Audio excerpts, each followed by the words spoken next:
Okay, so we are live.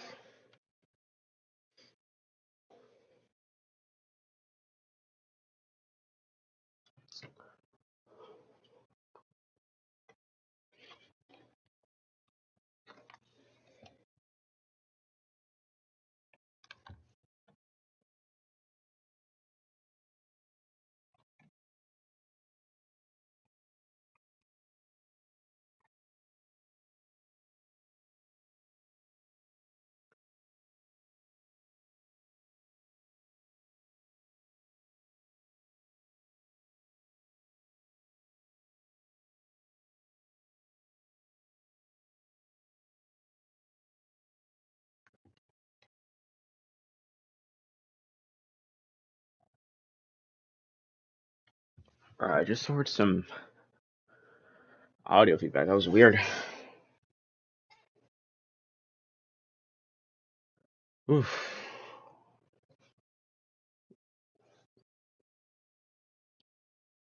Yeah, so we're here for a short stream. I'm gonna stream until 12. So we're gonna watch these two videos. Yeah, I need to get a new phone case because this shit is broken. Then I'm gonna take a break at 12 after I get off the phone with my mom. I'm gonna do, and while I'm gone, I'm gonna do a couple of stuff. I might put some laundry in. I actually gotta set the dryer right now to dry the masks off. Um, so let me go and do that real quick, actually. And then I'll probably start because I am gonna cook tonight. Gonna cook some salmon, so I'm gonna have to thaw that out.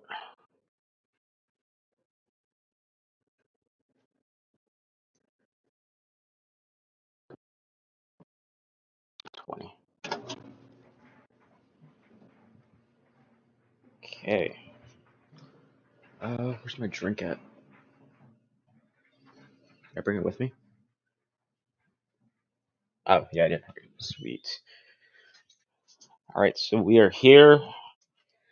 Yes, sir. We back because I was gonna film them, but I didn't feel like doing it actually. So I was like, I'll just do a short stream. We'll just watch the two videos that I wanted to do.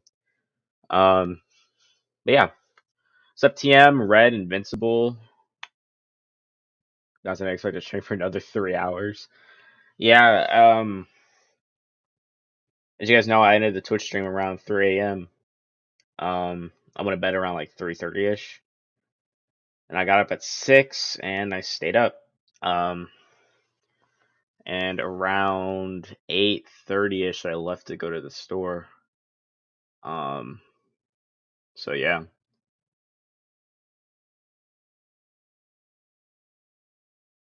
I must have gotten like a pay increase because I got paid a lot, and I'm like, so I do mention my pay stub because like, holy shit, bro.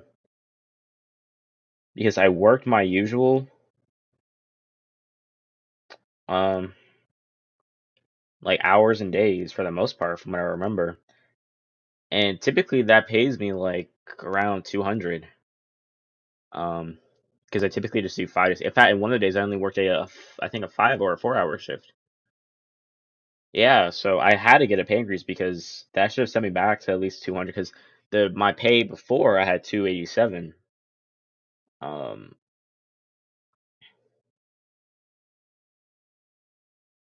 and I worked more hours then, I'm pretty sure. And for this one, I got paid 321, so I had gotten a raise. And I think it's because our stock went up. Because someone in my line told me that, and they told me to ask them for a raise because the stock went up.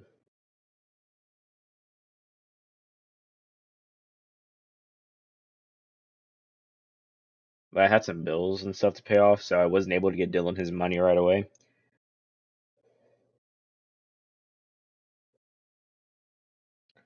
So I'm probably gonna give him like half tomorrow, and then half the next day. What the fuck?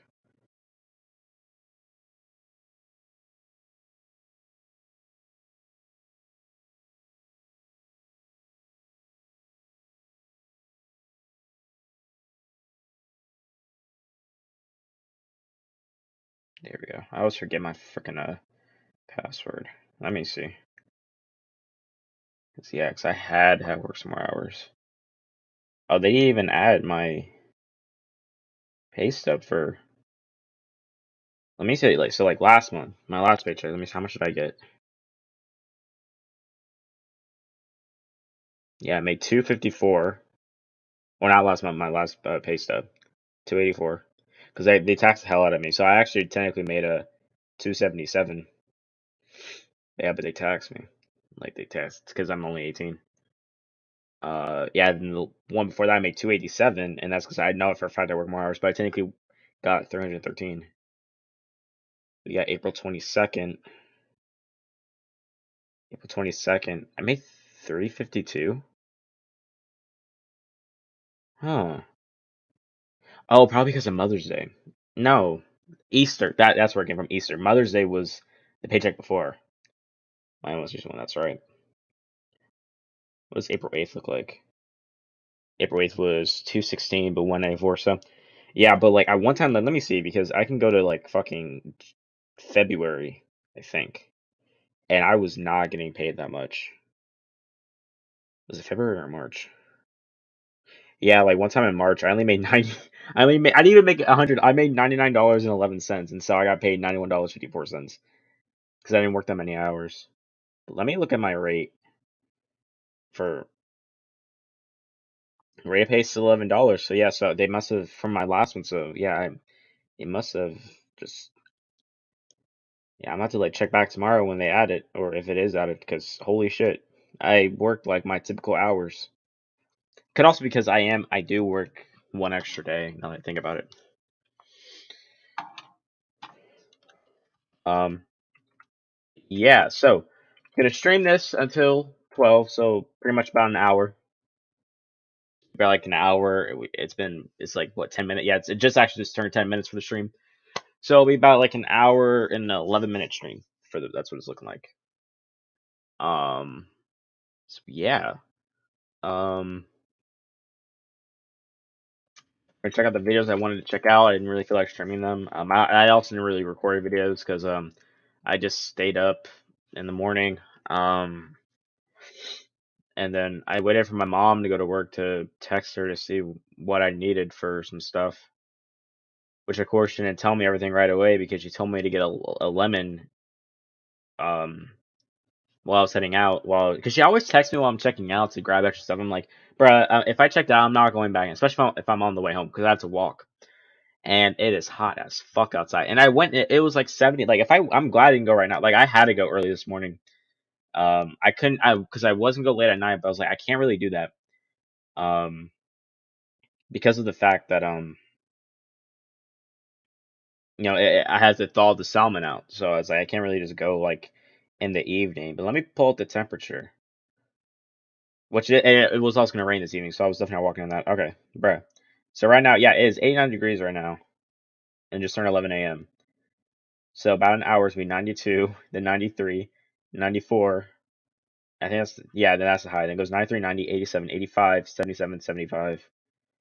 And the reason why is because it's going to be raining pretty much. We have scattered thunderstorms, and then at 8 to 9, we're going to have a thunderstorm, and then more scattered thunderstorms. I just hope it clears up because, that I think the boys drops at, what time does it drop? Because if it premieres at like at midnight, I'm going to watch it. Or some of it at least at midnight. So there won't be a Twitch stream tonight, and there probably won't be a stream tomorrow. I'm going to be honest. Release time.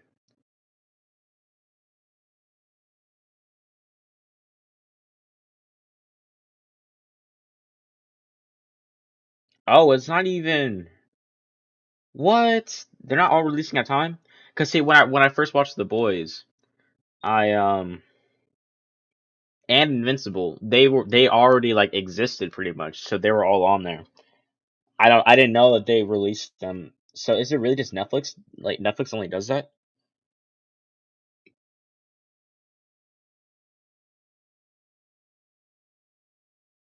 So sad.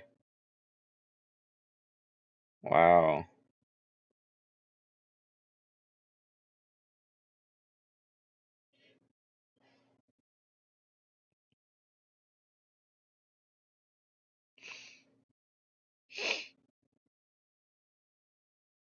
So episodes 1 and 3 will be premiering tomorrow. Tomorrow, okay. What? The exact release time for the Boys Season 3 premiere hasn't been confirmed. The streamer has released new shows anywhere between 4 p.m. Pacific time and 7 p.m. Eastern time. The day prior to midnight Pacific, 3 a.m. Eastern on the day. What the fuck? Who? No. Well, I won't be able to fucking watch it. Then I have work, bruh. Are you kidding me? That's fucking stupid. It consists of 8 episodes, of course. The rest follow weekly every Friday. The finale airing on July 8th. So 1 through 3, June 3rd. Episode 4, June 10th. Episode 5, June 17th. Episode 6, June 24th. Episode 7, June 31st. And episode 8, July 8th. There's no fucking way. No way it has its release time. There's no fucking way it's gonna be that late in the day. Because that's fucking stupid.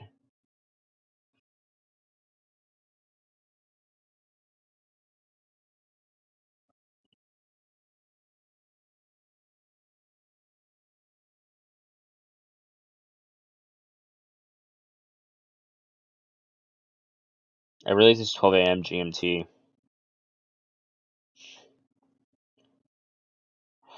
Which means that Eastern time could be 8 p.m. That's uh, uh.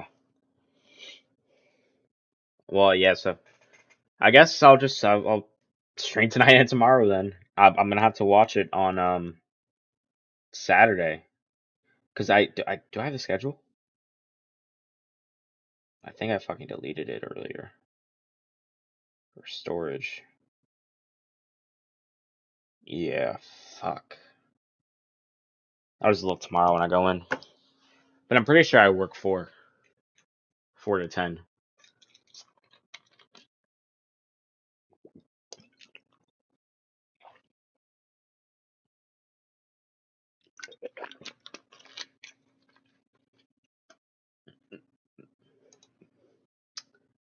That pisses me off though. What the hell? That was be some shit like I don't know, like Cobra Kai, where it released at midnight.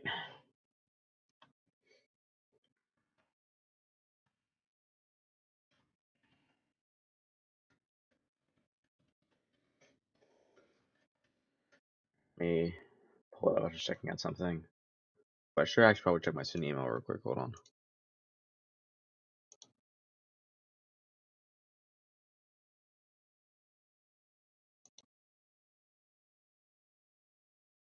Okay.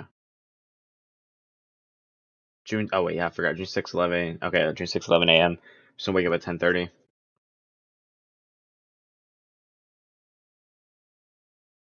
Yeah, I fucking owe her an apology because I fucking overslept that shit. All right. I do also need. I forgot to do that school shit I wanted to yesterday. I'm gonna do that tonight. Damn, I'm really pressed about this. Yeah, man, it fucking pissed me off. I was like, bro, I thought it was gonna be at 12 a.m. I was gonna fucking wait up.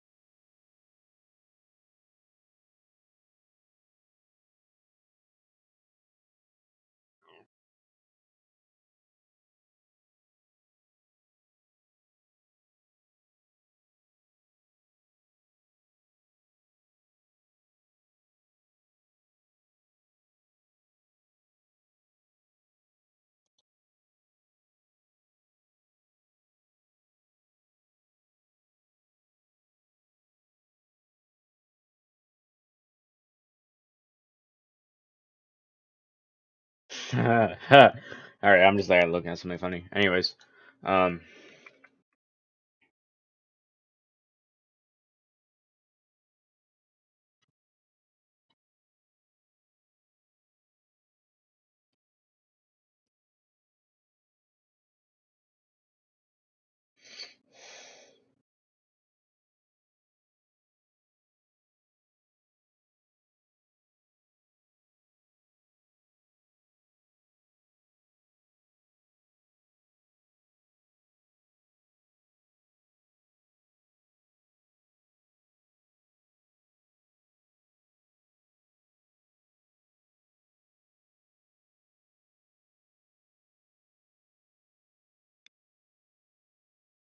Alright. Spider-Man Cinematic Universe. Part two. So we checked out part one in the last stream. So if you haven't already, you can check that out.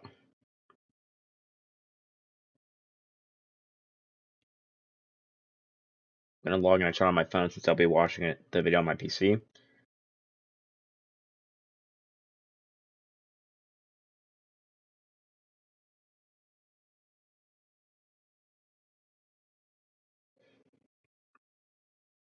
I might also update PUBG or see if I have room for it. So it did download. I also forgot to share the stream out.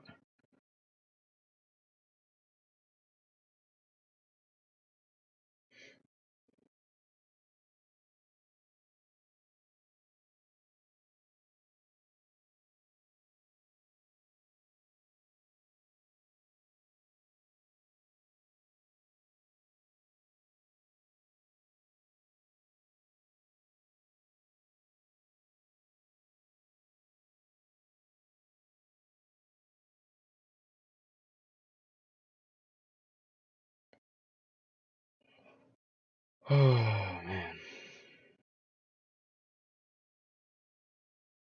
Yeah, so I am currently working on about close to 3 hours of sleep.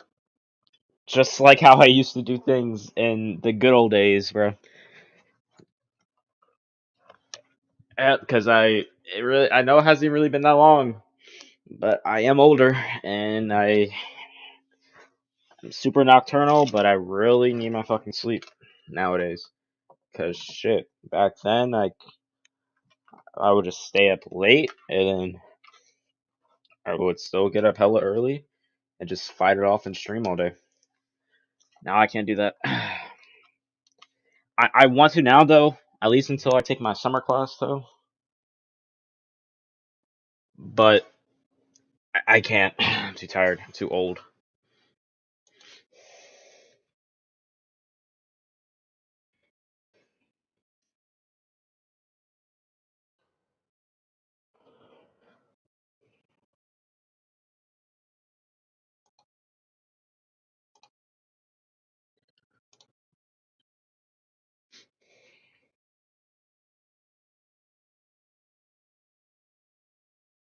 Um, just lost the video.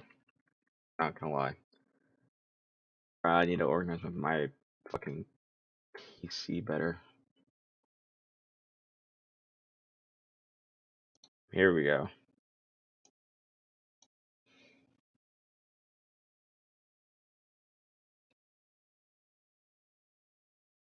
Oh, Spooky's in. Hey, chat. It's Spooky's birthday. You already know what we have to do. Run it up. Spam the happy birthdays, bro.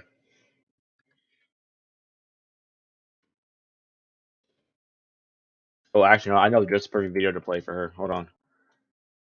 Cause I do this. I used to do this shit for all of my friends when it was their birthday. Ethan did too. It was Ghetto Waiter.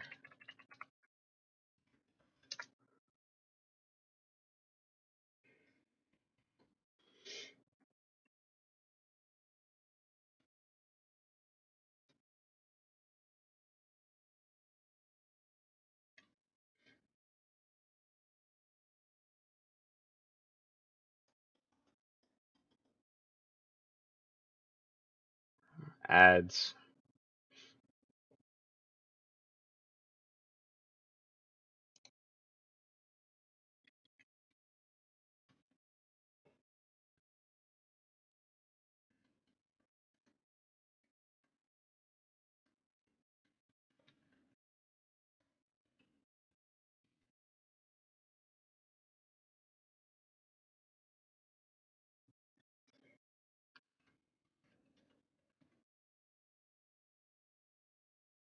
Where is it? Where's that clip at? Wait, here we go.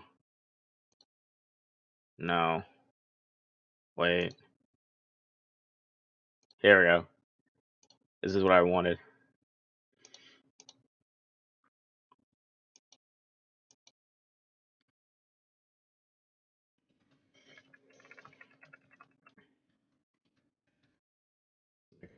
I just need to find a pen.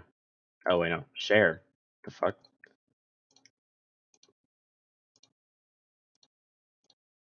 That little surprise we talking about. Oh, it's coming up. Oh, there you go right there. There you go right there. Oh shit! Come here. Tell me when. Not yet. Hey, that voice crack though. Who is this little punk ass cake for? My sexy curly girl. Baby girl, right here. I got something for you. Happy birthday. Happy motherfucking birthday. Thanks. Happy birthday. All right, guys. Happy motherfucking birthday. All right, thank Alright. you. Thank you. That's all. Do that for everyone. I didn't do it for Dylan though, because Dylan sucks. We don't like Dylan. Oh.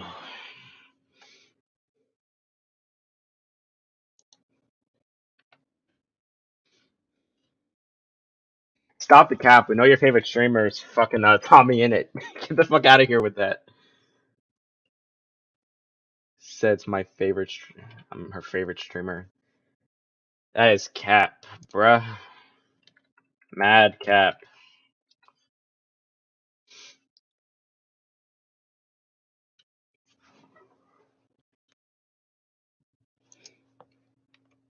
All right, 1 second though.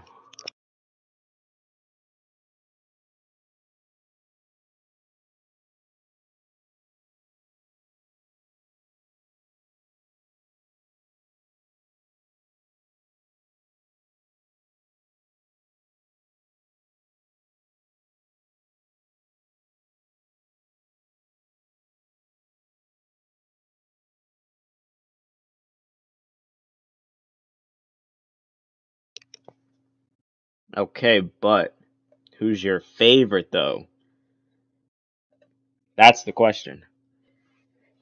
We all know it's not Dylan or Ethan because they're inactive as fuck. Because we all know it's Tommy. It'll be Tommy and then probably Tubbo, then Wilbur. No, hold up. No, Tommy, Tubbo. No, actually, no, that's right. Tommy, Tubbo, Wilbur, and then probably Dream, then Rambo, and then maybe Filza. No, George, then Filza. And probably Nikki. And then it'll be me.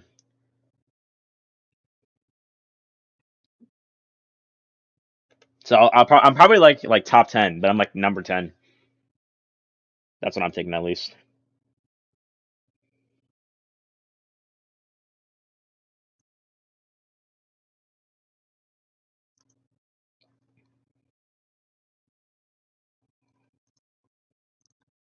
I'm not even exposing you. I'm just stating facts.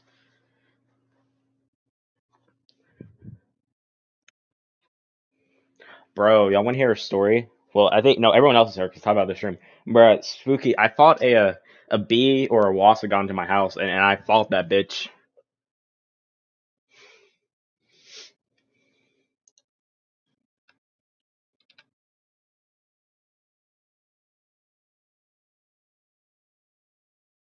I'm so pissed though about when I ordered you that fucking pillow when it never delivered to you.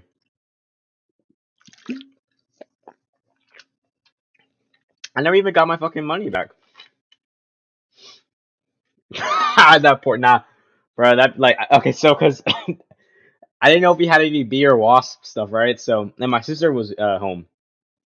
Was she home? I'm trying to think.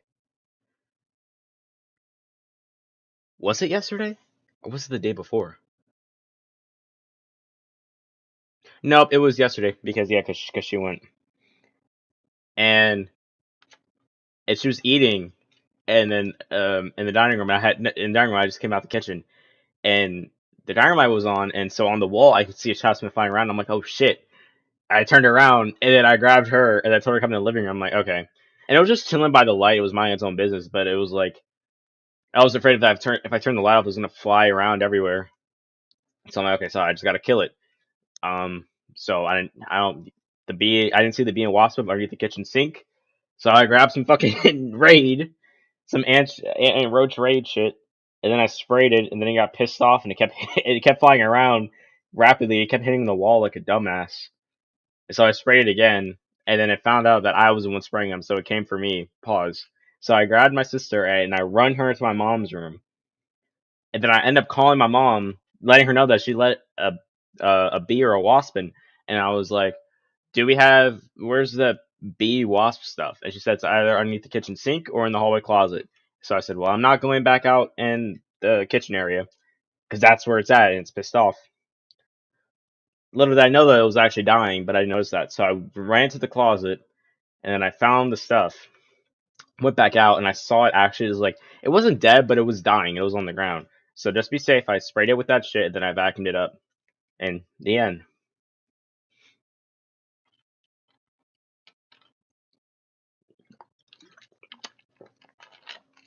Boom.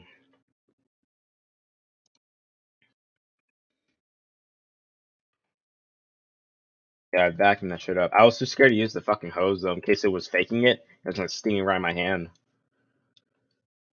I know, right? It is what it is. I am gonna get you something for your birthday though. And the worst is I actually just got paid. I gotta wait for the rest of my check to come in though. Actually, yeah. Go ahead. What do you want for your birthday? Nothing too expensive though, because I'm a broke bitch boy. I'm honestly too scared to try the pillow ride again because that's gonna piss me off probably. I don't know. I might buy you. I guess I could buy you some merch or something. Not my merch. My merch is trash. I could buy you like. But then again, I mean, I feel like you probably have like, I don't know, like all the merch of your favorite streamers or your other favorite streamers that aren't me. Um. Hmm.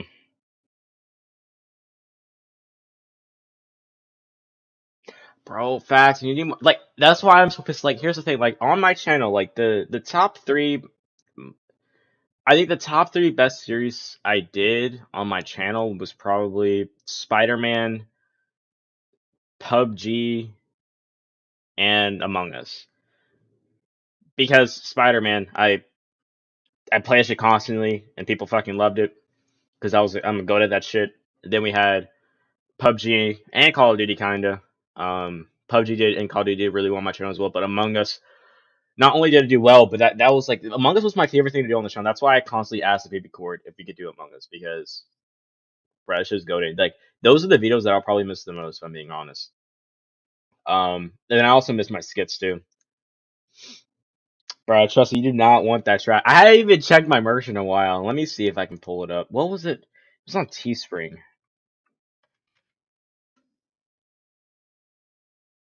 I don't fucking.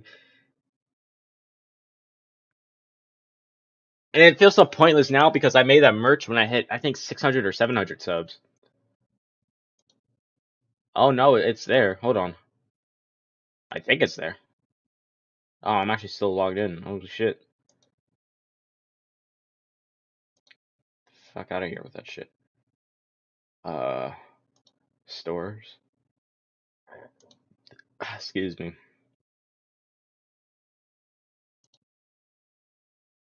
It's just probably be like so fucking cringe. Wait, let me close that out. Oh, Jesus Christ.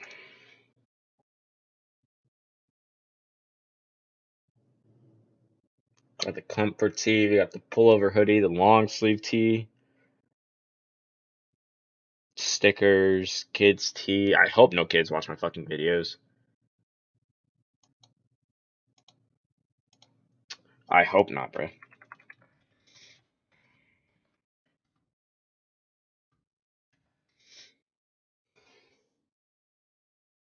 I do actually want to buy a mug, though. I'm not gonna lie. I do want to buy a mug. Then we have this shit. But I think there's, like, more. I do like that font, though. And, like, the black and the red outline. Now, I do actually kind of want the phone case. But I'm pissed off, though, because I couldn't make... Because the thing with this design is that the way that I structured it, because it's something that I use, it was my other, like, backup logo that I used to use in the outro of my videos. It's that, like, the reason why I could put in other colors is because it's kind of like a white block. So I had to choose the shit for it to blend into the white colors. So yeah, and then I thought about just like putting these, and then these are of course multiple colors that you could see the black and the red. And I thought about putting these on the back, and I got second opinions from people, and they were like, I don't know about that. See if I put them on the back of the hoodie. So I decided against it. And I might look to get those mugs and a phone case though. I don't even know how to hold this shit. Oh, actually, who does? Oh, interesting. I didn't even know that. Bruh, I don't think you want my merch, bruh. Trust me. I haven't even like ordered my own.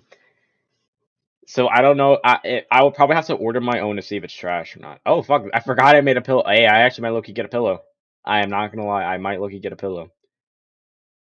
And because I didn't really care about making a profit from these, I actually did make these like the cheapest I most possibly can. Um, Ooh, a beach towel. That'll be dope. Yeah, they got pissed off though, because I think this is the most expensive thing on here. $44 for a fucking yoga mat. Like anyone wants to pay $44 to you yoga over my fucking logo. Hmm. All right, I'll think about it. I might buy myself a hoodie too. Which one do you want though?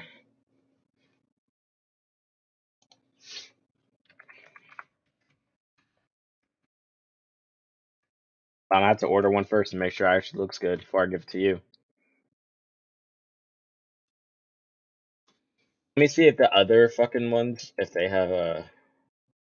Where is it? Here we go. I think these have more colors on them. Yeah, like the black is my favorite. Not gonna lie. I think also yeah with the blue. The blue one looks alright. But I can go with any other colors because it kind of ruined the font. Shit, that black one, shit. But I'm also kind of against buying a hoodie because it's fucking hot as shit outside. Hoodie duo, yes sir. All right, we'll see. Man, that's about like $50. I'm not doing that shit. Who wouldn't want to be a part of this team? Low. Literally nobody passed Morris. What the fuck? Fucking cringe. Uh, that's so, bruh. I do actually kind of want to get a pillow though. I'm not gonna lie. Look at that shit.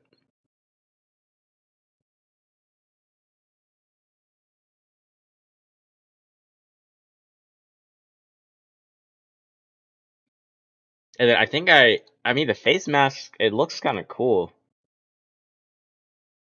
I'm actually just get my own face mask and wear that shit to work. Hey, yes sir. No, I'm kidding. I won't. Oh, and that's actually. Oh, that's how it looks flat. Okay, interesting. Oh, okay. All right, we'll get to the Spider-Man stuff. But yeah, so Spooky, I will buy you a hoodie if they look good. I'll do that for you.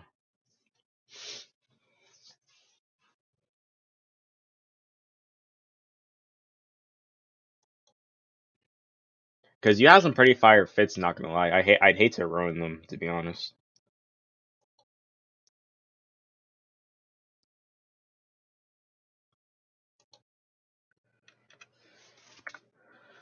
Spider Gwen, no, fuck, Spider Whore. No, how did it go? I completely forgot. All I remember is just she fucks Peter and his friends. Who else? Maybe Gwen. Look out! Here comes the Spider Whore. Don't ask what that is. Do not ask what that is.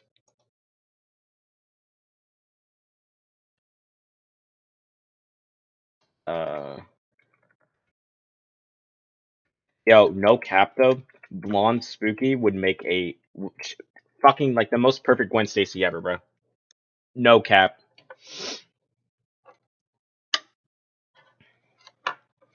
Redhead Spooky MJ. We need a Spooky dye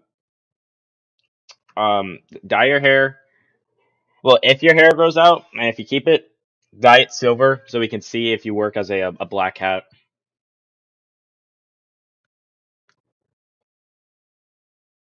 I feel like you would, to be honest.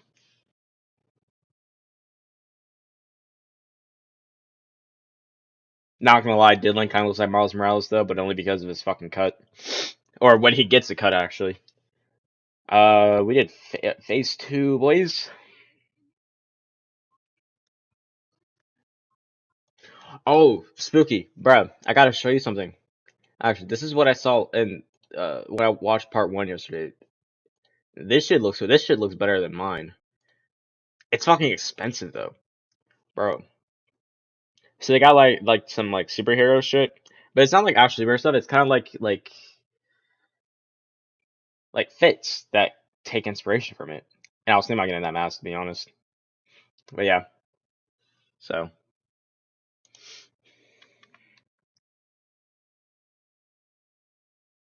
I don't know why, but the Logan hood looks like I got some tits on it though. I wonder if it comes with tits. I'll be hot. Kidding, of course, for the most part. But yeah.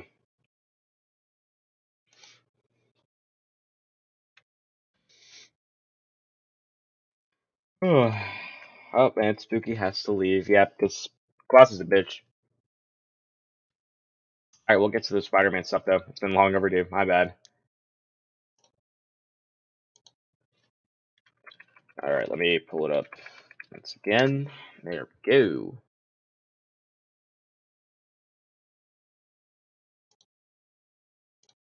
The Shada Squeen.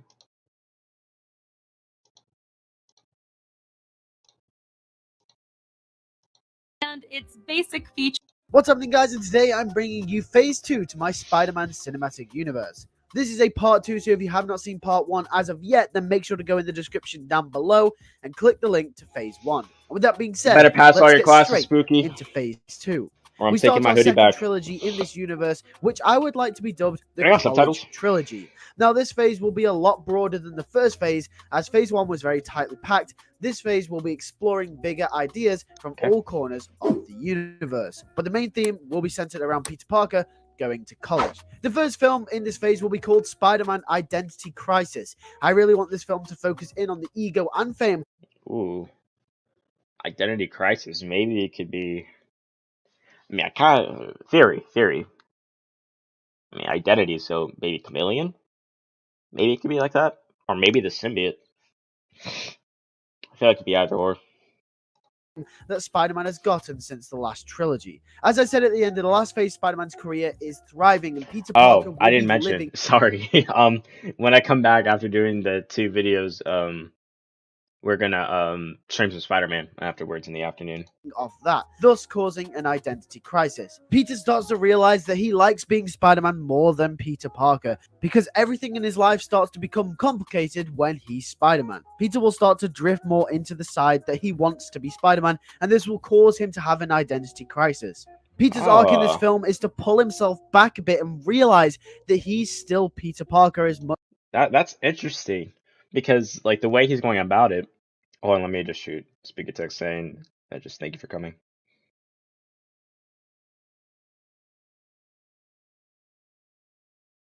It's interesting though, because if you take a look at like Tobey's movie, Spider-Man 2, for example, is that like, you know, in this instance, Peter wants to be Spider-Man and less than Peter Parker, kind of like how Robert Pattinson's Batman wants to be Batman more and not Bruce Wayne.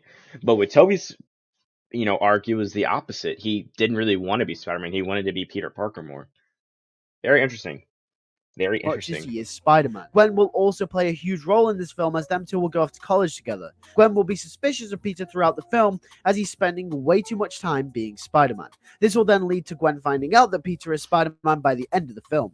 Peter and Gwen will also start to show first signs of being in a relationship, not fully in a relationship yet, but sharing many moments together throughout. The villain of the film will be Kraven the Hunter, whose hubris and ego will parallel that of Peter Parker. Kraven will be a celebrity at the top of his game and will try to hunt down Spider-Man in New York, but he will bite more off than he can chew, and once again, Kraven's story in this film will reflect that of Peter's, as he has to realize that there is more to life than being Kraven the Hunter. Harry Osborn will still appear in this film, and although he didn't get into ESU like Peter and Gwen, he will still be hanging out with them. Gwen will break up with Harry at the start of the film, which will further taint the trio's relationship. Harry's arc in this film will be sending him further down that dark path. Norman will take more of a Probably backstep it in looks this like a film new as Goblin. he works from the shadows, New trying to Goblin arc. rebuild Oscorp's reputation. As the college trilogy takes us away from Norman's story slightly, we will start to see Oscorp ebbing and flowing throughout the backdrop of the film. Norman is desperately trying to rebuild his reputation. The next film in the phase will be called The Secrets of Black Cat. This Another film will Black be Cat the film. sequel to the first Black Cat film and will switch back to the Wilson Fisk storyline. This film will also feature Silver Sable again, but this time Sable will end up developing a friendship with Felicia as we get more hints into her backstory. It actually turns out that Silver Sable was trained from a young age to be this assassin and has had most of her humanity stripped away from her. And when Felicia shows her compassion, just as Peter showed her, Sable will start to change as a person. In this film, Sable and Felicia will team up to take down Wilson Fisk once and for all. It turns out, however, that Fisk was the one that killed Felicia's father, so Felicia would end up working for him, meaning that the Kingpin orchestrated the entire thing with Black Cat and the cat burglars from the very beginning. Sable and Felicia will take down Fisk, wrapping up the Kingpin storyline. At the end of the film, we will get a scene where Spider-Man shows up to check in after hearing about the defeat of Fisk. We get a nice... Dylan probably won't come on today's stream, especially because I'm about to end in 30 minutes, but in fact, I think he's still asleep because he hasn't logged on to Snapchat, I noticed. But yeah, and he also has work today because it is Thursday. He works Thursday, Friday, Saturday, and Sunday. I just work Friday, Saturday, and Sunday. Reuniting scene between him and Felicia. The next film in the phase will be the sequel to Identity Crisis and the fifth film in the Spider-Man series, Spider-Man Downfall. This story will bring Norman back to the forefront of the series, with him desperately trying to fix Oscorp's reputation. In the lab, he has come up with a brand new idea that can heal wounded soldiers out on the field. He calls it the symbiote. This will be Oscorp's brand new breakthrough, so they can return to the top of New York's business chain. It will be sold to the military and hopefully will gain them positive press. On the Peter side of things, he will be dealing with bills and trying to pay for his rent at his apartment for college. Therefore, he will get a job at the Daily Bugle to pay for this. And thus, we are finally introduced to J. Jonah Jameson. Jameson will tell him to go and get photos for the unveiling of the symbiote. Because this also seems reminiscent of Tom Holland's, trilogy, with the first trilogy being in high school and the second trilogy being in college. That's supposedly. But here again, Peter still has struggles within his first couple of years, within his first trilogy. That's one issue that I had with Tom Holland's Spider-Man up until No Way Home, is that his biggest loss was losing Tony Stark. It's just I never really understood that.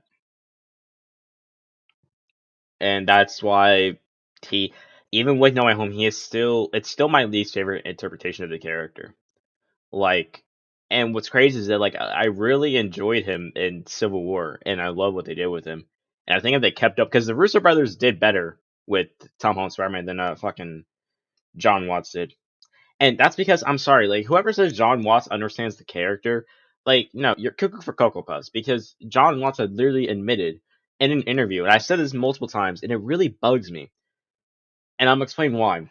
But in an interview, he was asked what source material does he know of Spider-Man, what comic books did he grow up reading, and he said his answer was that he had a draw your own comic book type story thing, and he'll write his own Spider-Man stories. Bruh. Listen, and I'm pretty sure he probably got some interpretation early on in the films, for the most part, because No Way Home was pretty much built on what was that fucking? It was a trash comic though. I forgot. It was something Day. I literally forgot the name of it. 1 second. Was it Spider-Man: The Last Day or something? Oh, excuse me.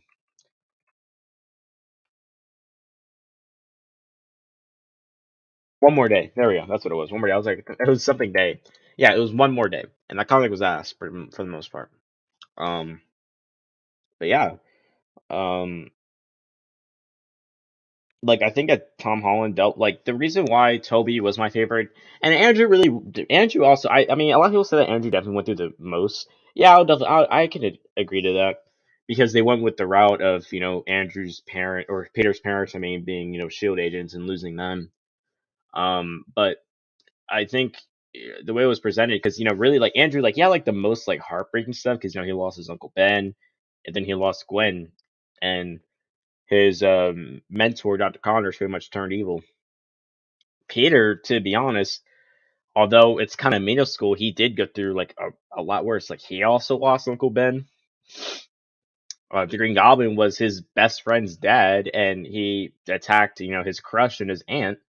Literally put his aunt in the hospital. Then you go to Spider-Man 2, where shit really hits the fan even more, and his mentor's Doc Ock.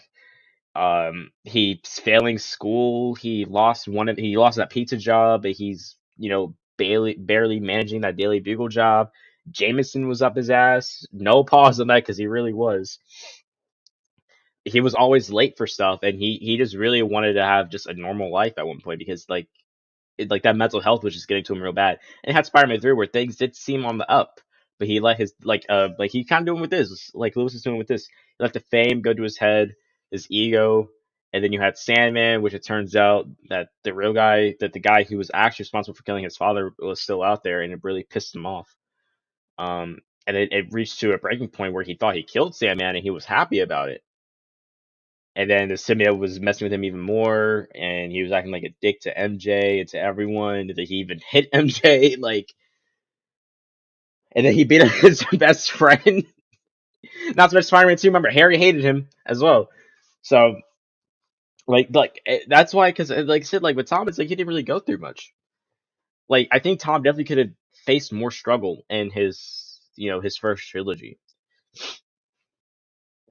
Because although the Vulture was pretty much someone kind of close to him, it's just he was just his girlfriend, not even really his girlfriend, just his prom date, his crush's dad for the most part. The villains that were involved with pretty much Toby and Andrew had a relationship with him for the most part.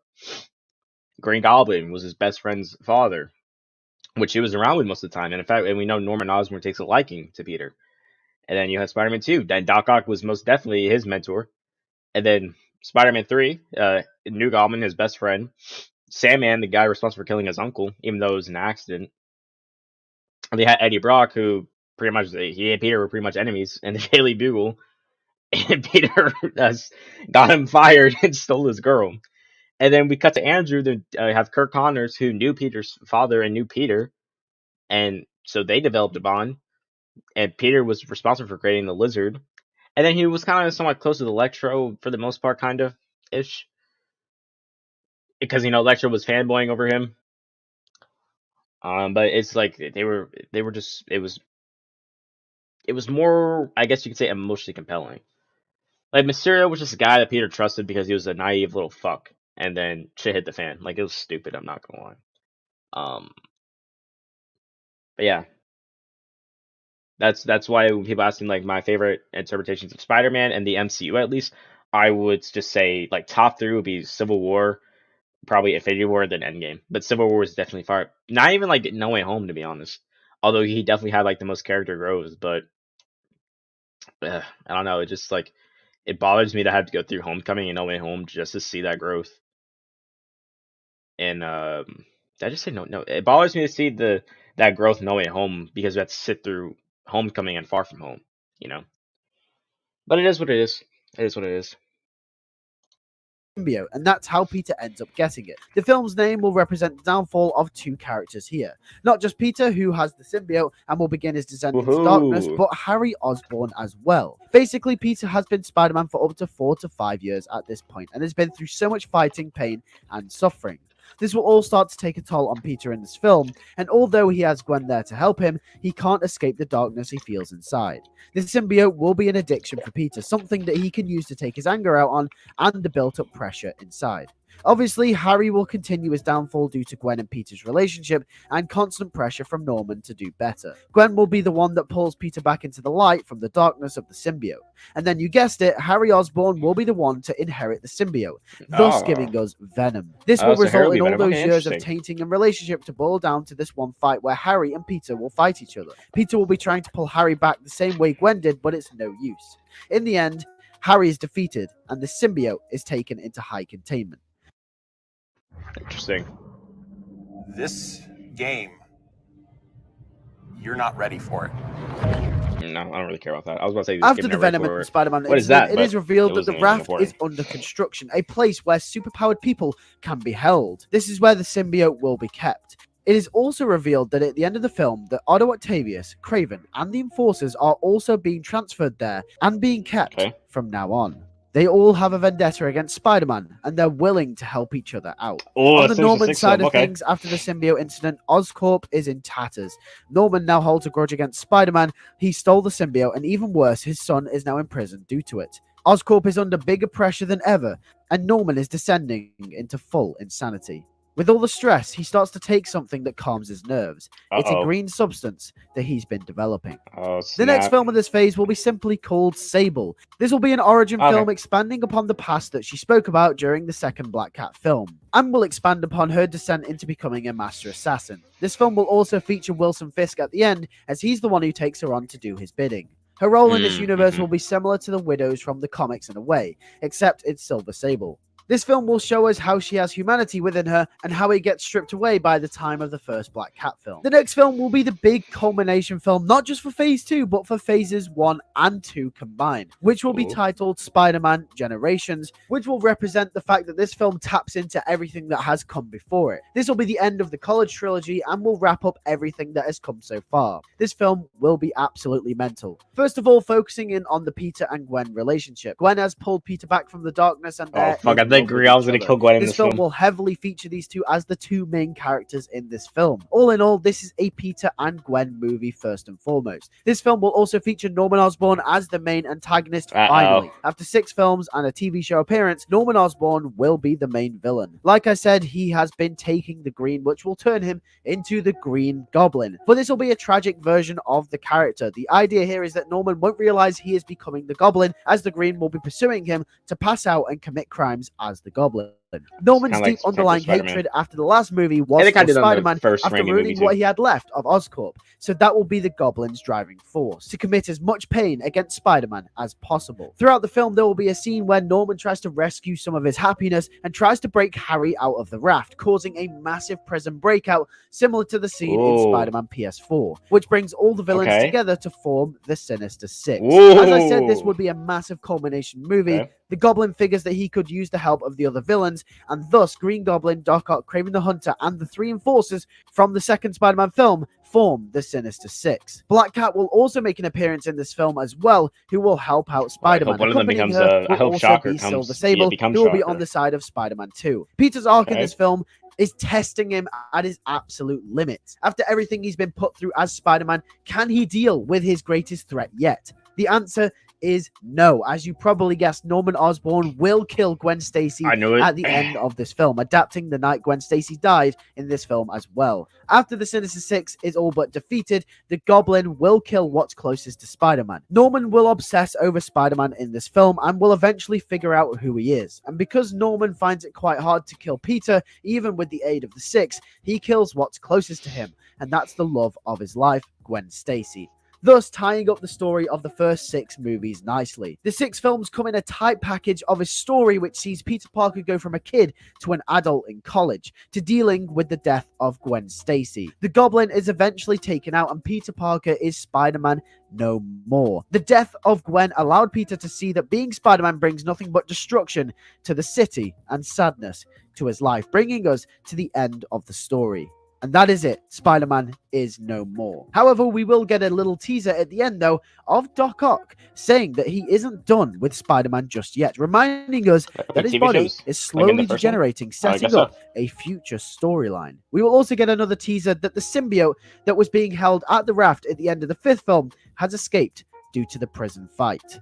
So let's move on to the TV shows of this phase, shall we? The first one will be about none other than Flash Thompson. Although I didn't mention him in the last phase, he was still very much present in the high school trilogy. However, at the end of the high school movies, he ends up training with the military. This show will see him getting accepted into a high agency known as S.H.I.E.L.D. Now, S.H.I.E.L.D. in this universe won't be the same as they are in the grander Marvel universe. After all, this is a Spider-Man only universe. However, we will still have Nick Fury as the director, and Maria Hill, Agent Coulson, will be there as well. However, the difference is that in this universe, they won't deal with the same stuff that they do in the comics. A better way of putting it is that they won't be as higher up, meaning that they won't deal with the same level events as they do in the comic books. They will act as a higher entity than the FBI, and basically will be nothing more. An organization that conducts special military operations in secret. It will also be revealed revealed that they have connections to Richard and Mary Parker as well. However, this show will follow Flash Thompson as he rises through the ranks at S.H.I.E.L.D.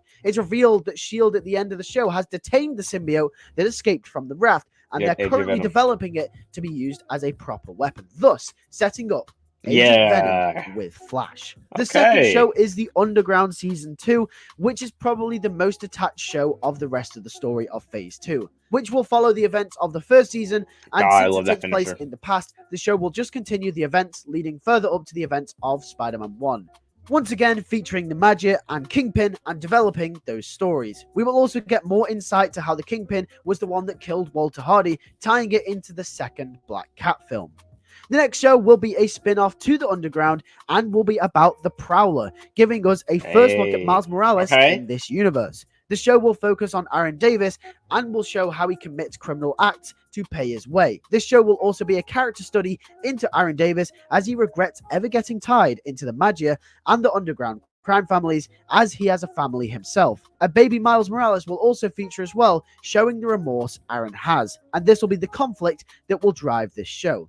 The final show in Phase 2 will be called NYC Call and Rescue, which, if you couldn't tell, will be a show about the NYPD in the Spider-Man universe. Since the police force played a heavy So kind of part like in the the GSPD first show Spider-Man that's supposed to be in trilogy, the Batman universe. they will get their own spin-off show set in the present day in Phase 2. This show will be about Jean DeWolf and Captain Stacy stopping low-level crime in New York City. I'd say it'd be a crime thriller / a murder mystery show, which would be pretty cool. But with Could that also being maybe said, a that tie is into it the for Underground and Phase the 2 Maggia. of my Spider-Man cinematic Could do universe. that too. If you did enjoy, then make sure to hit that like button, and if you don't want to miss Phase 3, then make sure to hit that subscribe. Now, I saw somewhere where someone commented saying that they wanted Phase 3 when I first got into this video. Or Phase 4, I mean. So what else did he upload? Because this was what? Was this 3 days ago? Yeah, it was. Yeah, it was. Damn. Hopefully part 3 comes pretty soon. Now we're gonna check out, I think it was Black Lion.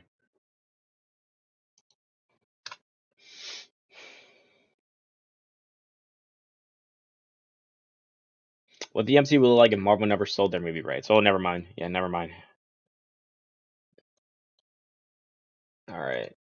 Pretty much MCU. But it looks more Spider-Man based for the most part.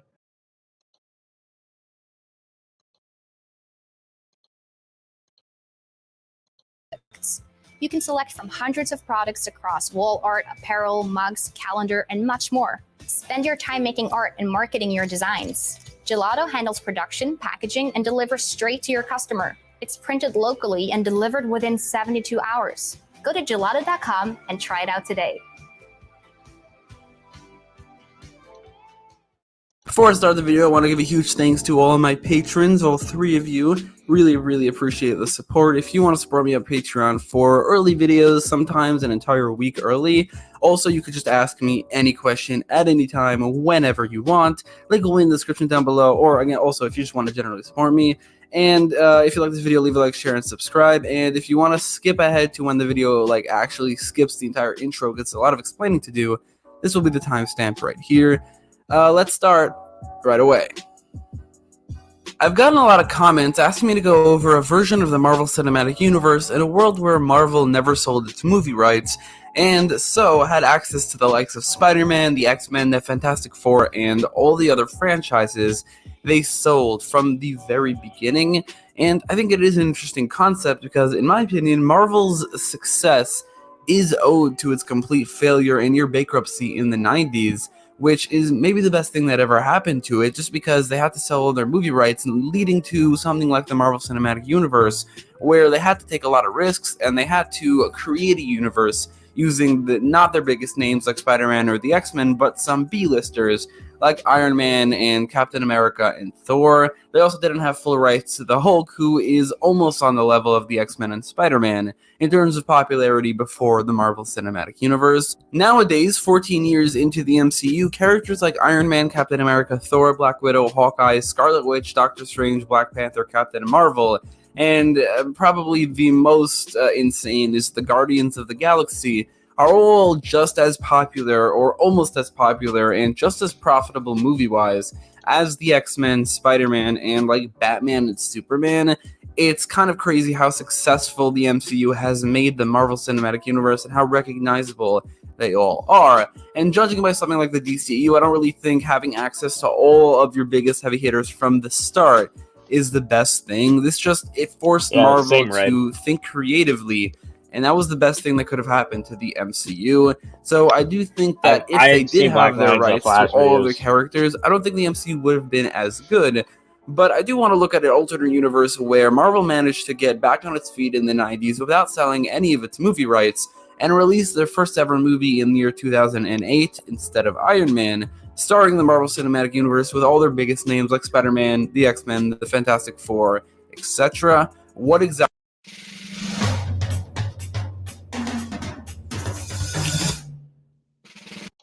would it look like? And I want to look at a version of that is actually successful and actually works. Just to keep things in order, I'll be basing this off of the MCU structure, even though, if I'm being honest, I don't actually think that's how it would have shaked out if that is what happened. But just going off of a one-to-one comparison, the MCU versus a version of the MCU that started out right away with its biggest names prior to the MCU, what that would look like. I think that it would have started with 4 different franchises in phase 1, starting with the first movie, The Amazing Spider-Man.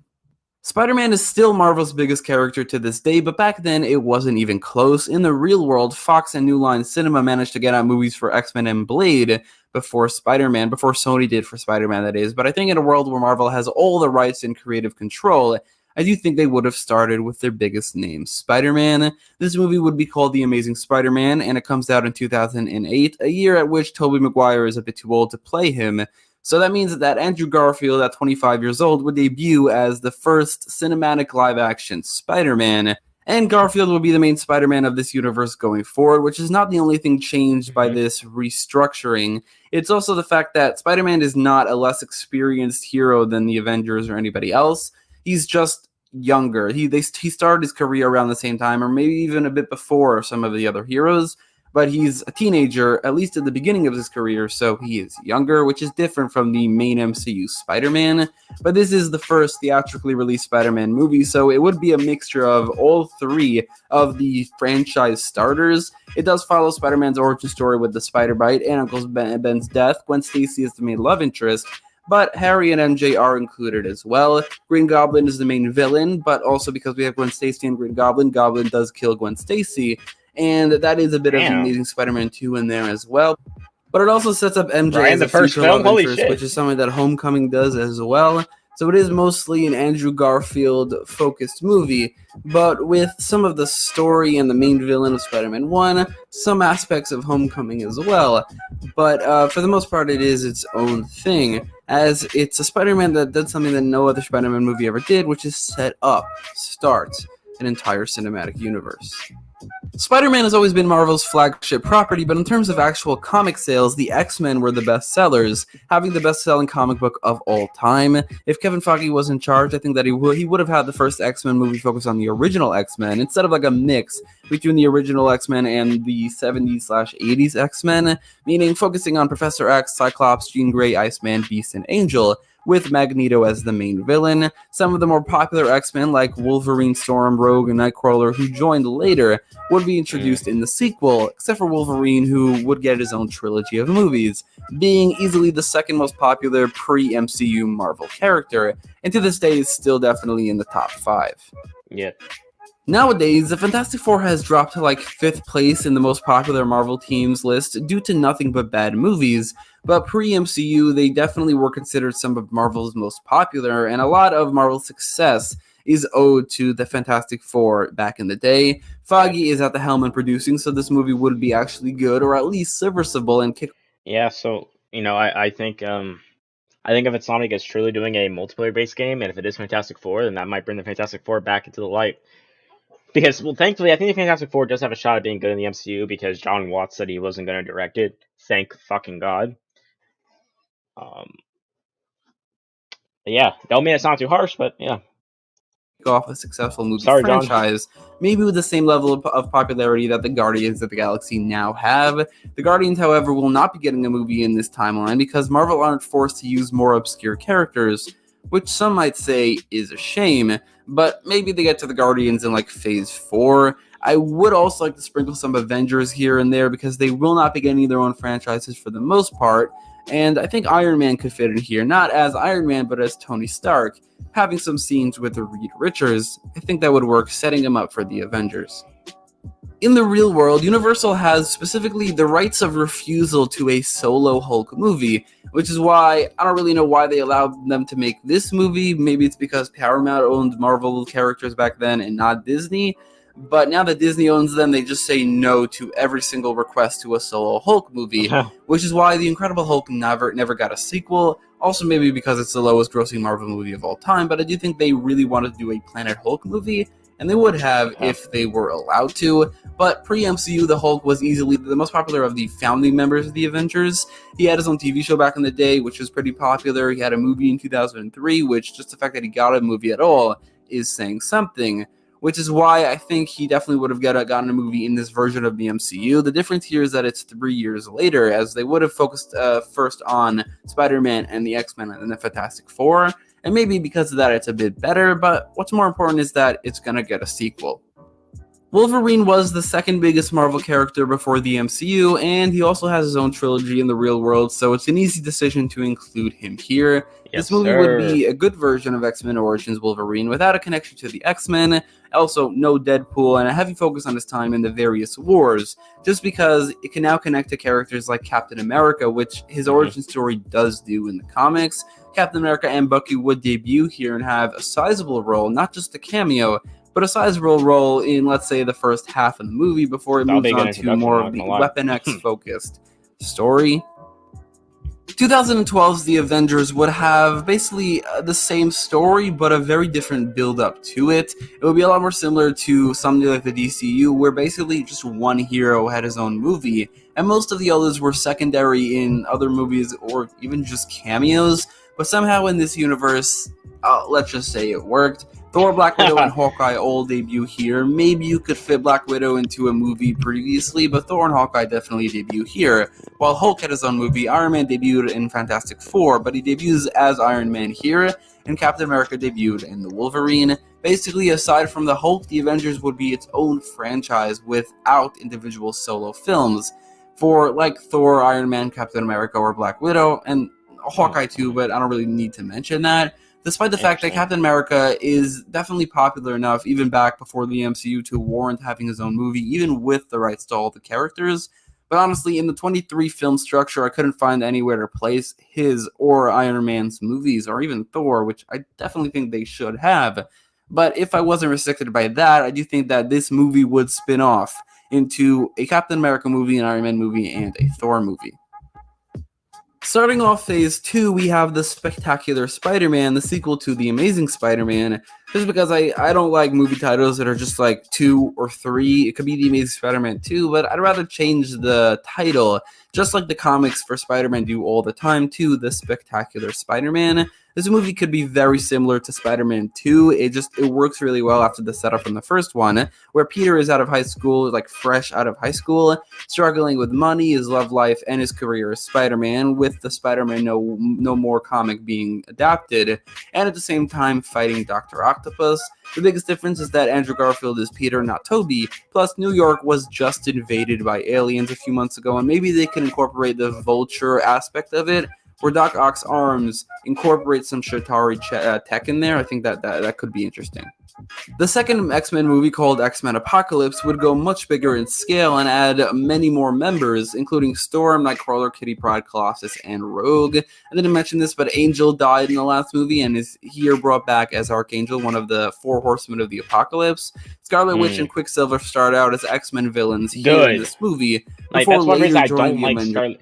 Like, that's another reason I don't really like Wanda in the MCs, because, like, Wanda's X-Men, not Avengers. But I digress. Heroes, and also they are Magneto's children. I do think that Say hello to Webflow, the world's most powerful all-in-one design platform.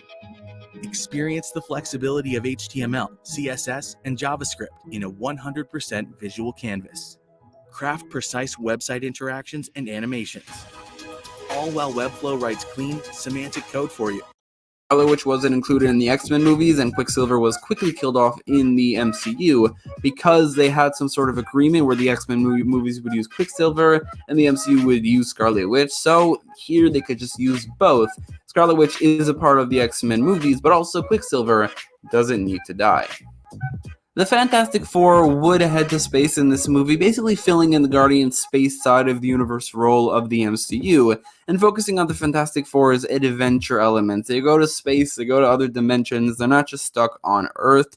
Silver Surfer would be introduced, and this is Fantastic Four Rise of the Silver Surfer, and his introduction is interesting because of his pretty big role in the original Infinity Gauntlet storyline, and the fact that he couldn't have been included in Infinity War because he was owned by Fox. This would probably also lead to Adam Warlock, who had an even bigger role in Infinity Gauntlet, being included in Infinity War.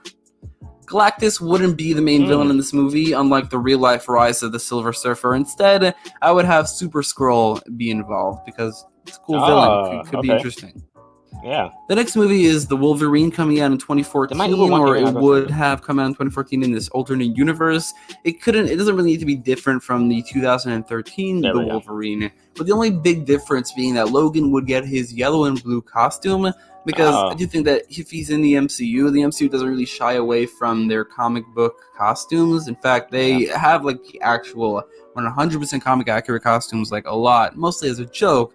But then they have like a more modern version of that same thing. Wolverine should 100% get that. And the fact that he had like 11 appearances in the X-Men universe and never once wore his costume. Really? Was it 11? It's a crime. I mean, X-Men, X-Men 2, X-Men 3.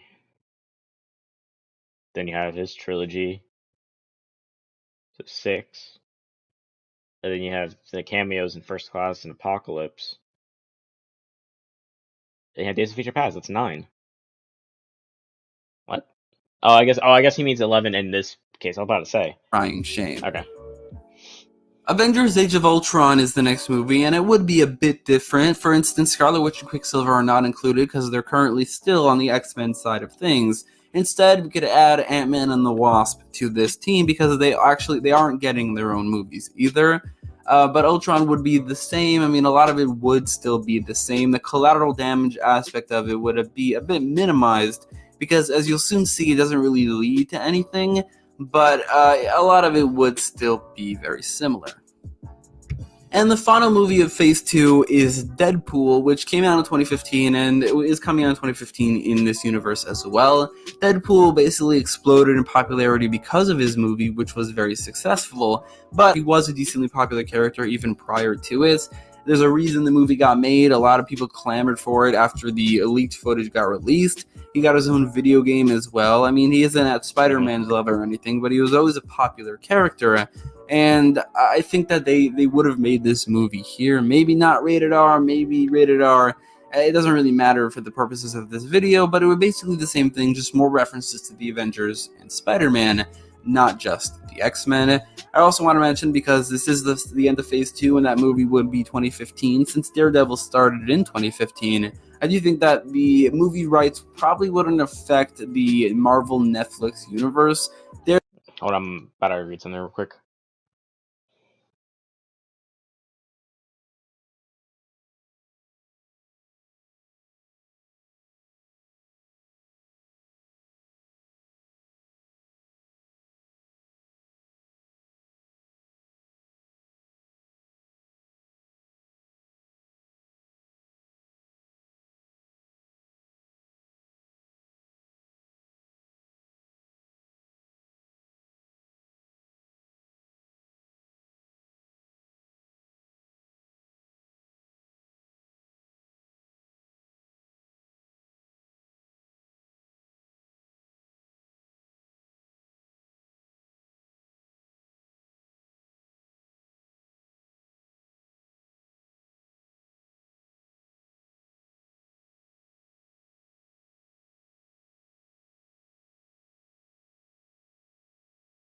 Interesting. All right, my bad. Daredevil is definitely on the level of some of the more popular Marvel characters, at least pre-MCU. Yep.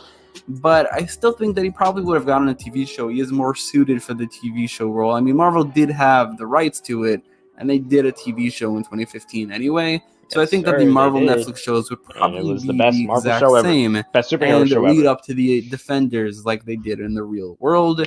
But, you know, maybe they could have Ghost Rider show as well, because they do have rights to Ghost Rider from the very beginning. Sure. So that could be cool. If Marvel had access to both the Avengers and the X-Men, I don't think they would have been able to resist a big team-up movie. And better than that, a big fight movie, which is adapting the 2012 X-Men versus the Avengers comic book, which the Phoenix Force is also involved in a good amount, which this movie would focus on. It would mostly be from the X-Men's perspective and act as a third movie to that trilogy, but like in the exact same way that I think Civil that's War the part, was like, Captain the issue America. with this, though, is that, like, which I understand because of the 23 film structure, which, I mean, you don't really necessarily have to follow, but because, like, it's just weird, though, because, like, the Avengers just seem super underdeveloped. You know, just like how it's kind of like, even though, like, you'll say, like, it'll be like the, you know, DCEU, but somehow done right. That was an issue with, you know, just like, even with Snyder Cut, is that, like, his characters weren't really well established. In fact, Aquaman was received better than Snyder Cut because although Snyder Cut takes place before Aquaman, technically, we had Aquaman because it was after Justice League, or Justice League, I should say. Hold on. Excuse me. Yeah, so it just seems weird, just like looking at all these, like, you just have like this big team up film, but then like the X-Men are just like really built up, and then the Avengers are kind of not, you know. America's third movie, so it would still have a lot of screen time for the Avengers. Scarlet Witch and Quicksilver would both join the Avengers after this movie. Maybe just Scarlet Witch after Quicksilver is killed, but like I said, I don't think they would have killed Quicksilver if they didn't have to. So it is different because the Avengers never break up, but once Thanos does arrive, he's a lot more powerful in this version of the MCU because there are a lot more heroes. But still, the X-Men and the Avengers can't work together, or they aren't working together, and that is what spells their defeat. The next movie would be Planet Hulk, a movie that, like I said earlier, Marvel really wanted to make, but just Universal didn't allow them. Instead, they incorporated into Thor Ragnarok, which is all well and good, but I think it would have been a lot cooler as its own movie. I think that Hulk has been not really used well since Age of Ultron. So this probably is something that it needed. This would be a lot more brutal and tragic than the Sakaar storyline in Thor Ragnarok, much like the comic, which is something that Hulk definitely deserves. The third Spider-Man movie, called The Friendly Neighborhood Spider-Man, would be a mixture between Spider-Man 3 Homecoming and a bit of Amazing Spider-Man 2. From Spider-Man 3, we do have the fact that Peter has finally found out how to live as Spider-Man, and he's also getting ready to ask Mary Jane to marry him. He's also aged naturally with the years. Lucidchart presents Lucid Spark, the online whiteboard that helps teams bring their best ideas to life, no matter where they are. Round up your team and bounce ideas around on an infinite canvas. Sort through the brainstorming clutter, make ideas make sense. Get everyone's input and vote on the best ideas so you can decide on next steps together. Fire up momentum and act while ideas are hot. Ignite your collaboration. All right, back. With Lucid Was paying attention though, and I think the Spider-Man direction he's going with is going to be great. However, I also started good news, guys, because I completely forgot. This week is my sister's last week of school, so we have the summertime, which means that I won't have to, you know, break apart streams to get her off the bus and stuff. I'll just have to take breakfast and lunch breaks, and that'll be it. So there you go. Like I said, I'm gonna try to be more active this summer until my English class, which again is like 5 weeks. So I probably just want to stream at all those 5 weeks. So yeah, it'll just be from late June to maybe mid-July, maybe late July, and then from August until, you know, the next fall class start back up, and then we'll get right back on it. Out as 16 years old in the year 2008. It's been 9 years since then, so he's in his mid-20s, like 25 years old, and he's getting ready to get married. He's a lot older now. I do think they probably would have included the symbiote by now too. They don't necessarily have to include Venom yet. I don't think they would. Don't do that. And yeah, you could wait till Infinity War when Peter is in space to give him this suit, but I do think that they could just do it the same way they did in Spider-Man 3, where it falls to Earth. Or maybe J. Jonah Jameson's son brings it back because he is an astronaut. Yeah. Doesn't really matter. He does get the symbiote in this movie, and while Venom doesn't appear yet, he does have the black suit basically in this movie, in Infinity War, in Endgame, and then in his next movie, that's when Venom does finally arrive. So it's his main suit for a while, just like it was his main Interesting. suit for a while in the comics, and it doesn't change how he acts until that last movie where Venom does debut. The Vulture is the main villain, with the Tinkerer and Electro working for him, which is mostly Homecoming, but a bit of Amazing Spider-Man 2 with Electro. A bit of And a Harry Sinister Osborn Six. is included. He's never antagonistic, but he Maybe. does die in a very similar way In the to how we future did in Spider-Man film? Spider-Man 3, which obviously leaves a mark on Peter. After that, we get a sequel to Wolverine called Wolverine X-23, which finishes the Wolverine trilogy. It is similar to Logan in the fact that it introduces X-23, who would eventually replace him as the Wolverine. Oh, And it is the third movie in its trilogy. Plus, I mean, let's just say it's probably the best one. The difference here is that it's not based off of Old Man Logan, which is why I didn't call it Logan. And he's not older. It doesn't take place in the future. It takes place in the year 2017. Also, Logan doesn't die here.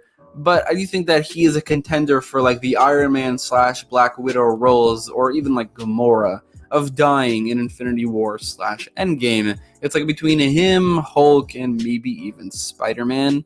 The final movie in the Fantastic Four trilogy would be called Fantastic Four Into the Negative Zone, which would focus on the Fantastic Four exploring, you guessed it, the Negative Zone, which basically replaces the Quantum Realm as the alternate dimension that leads to Endgame's time travel. It's also the reason why Fantastic Four won't be in Infinity War, but they will be in Endgame, because during Infinity War, they are trapped in the Negative Zone. The main villain would be Annihilus, who hails from the Negative Zone, so that makes sense. And also Galactus would have a cameo, setting him up as a future big villain in the MCU.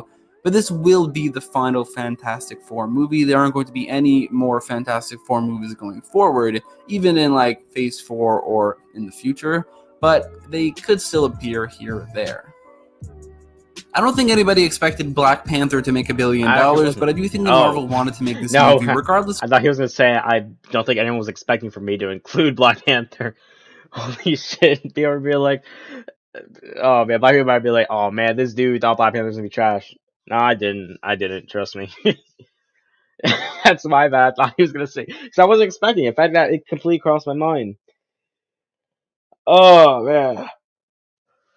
Because like in my mind, I'm kind of thinking that he's going to include, more characters, characters that weren't in the MCU, and I completely forgot all about Black Panther. I just really want a Black Panther game though. I know I look so bad right now. I look so racist probably, but that's not all what I meant. Oh man. Yeah, and of course, rest in peace to Chadwick. I really hope Black Panther 2 is going to be good. I'm just worried for it because of all the circumstances around it. Not even just with Chadwick's death, but because like they completely had to do like a complete turnaround for the film, and they had like some sort of like filming problems with the actress who plays Shuri, because she didn't get vaccinated, so she couldn't get back into the country for a while, and it was just like a whole mess. So I don't know. I just really hope it's good. I honestly don't know if he should be replaced or not.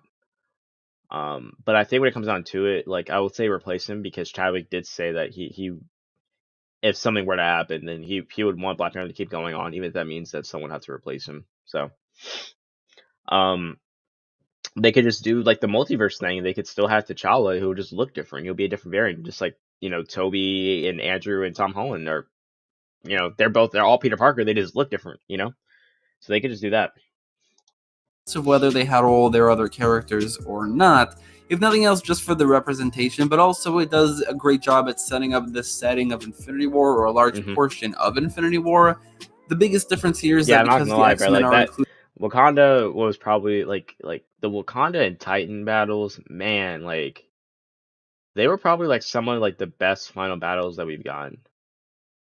Like, and the reason why I don't really say that with Endgame's final battle is because Endgame's final battle was dope, don't get me wrong, it really was, but it's just like I don't really know how to explain it, because like it's like we had like a bunch of characters there, but like I don't know how to explain it, because like the final, it was great, don't get me wrong, and if we didn't have such an explosive final battle in Endgame, I don't think Endgame would have been well received.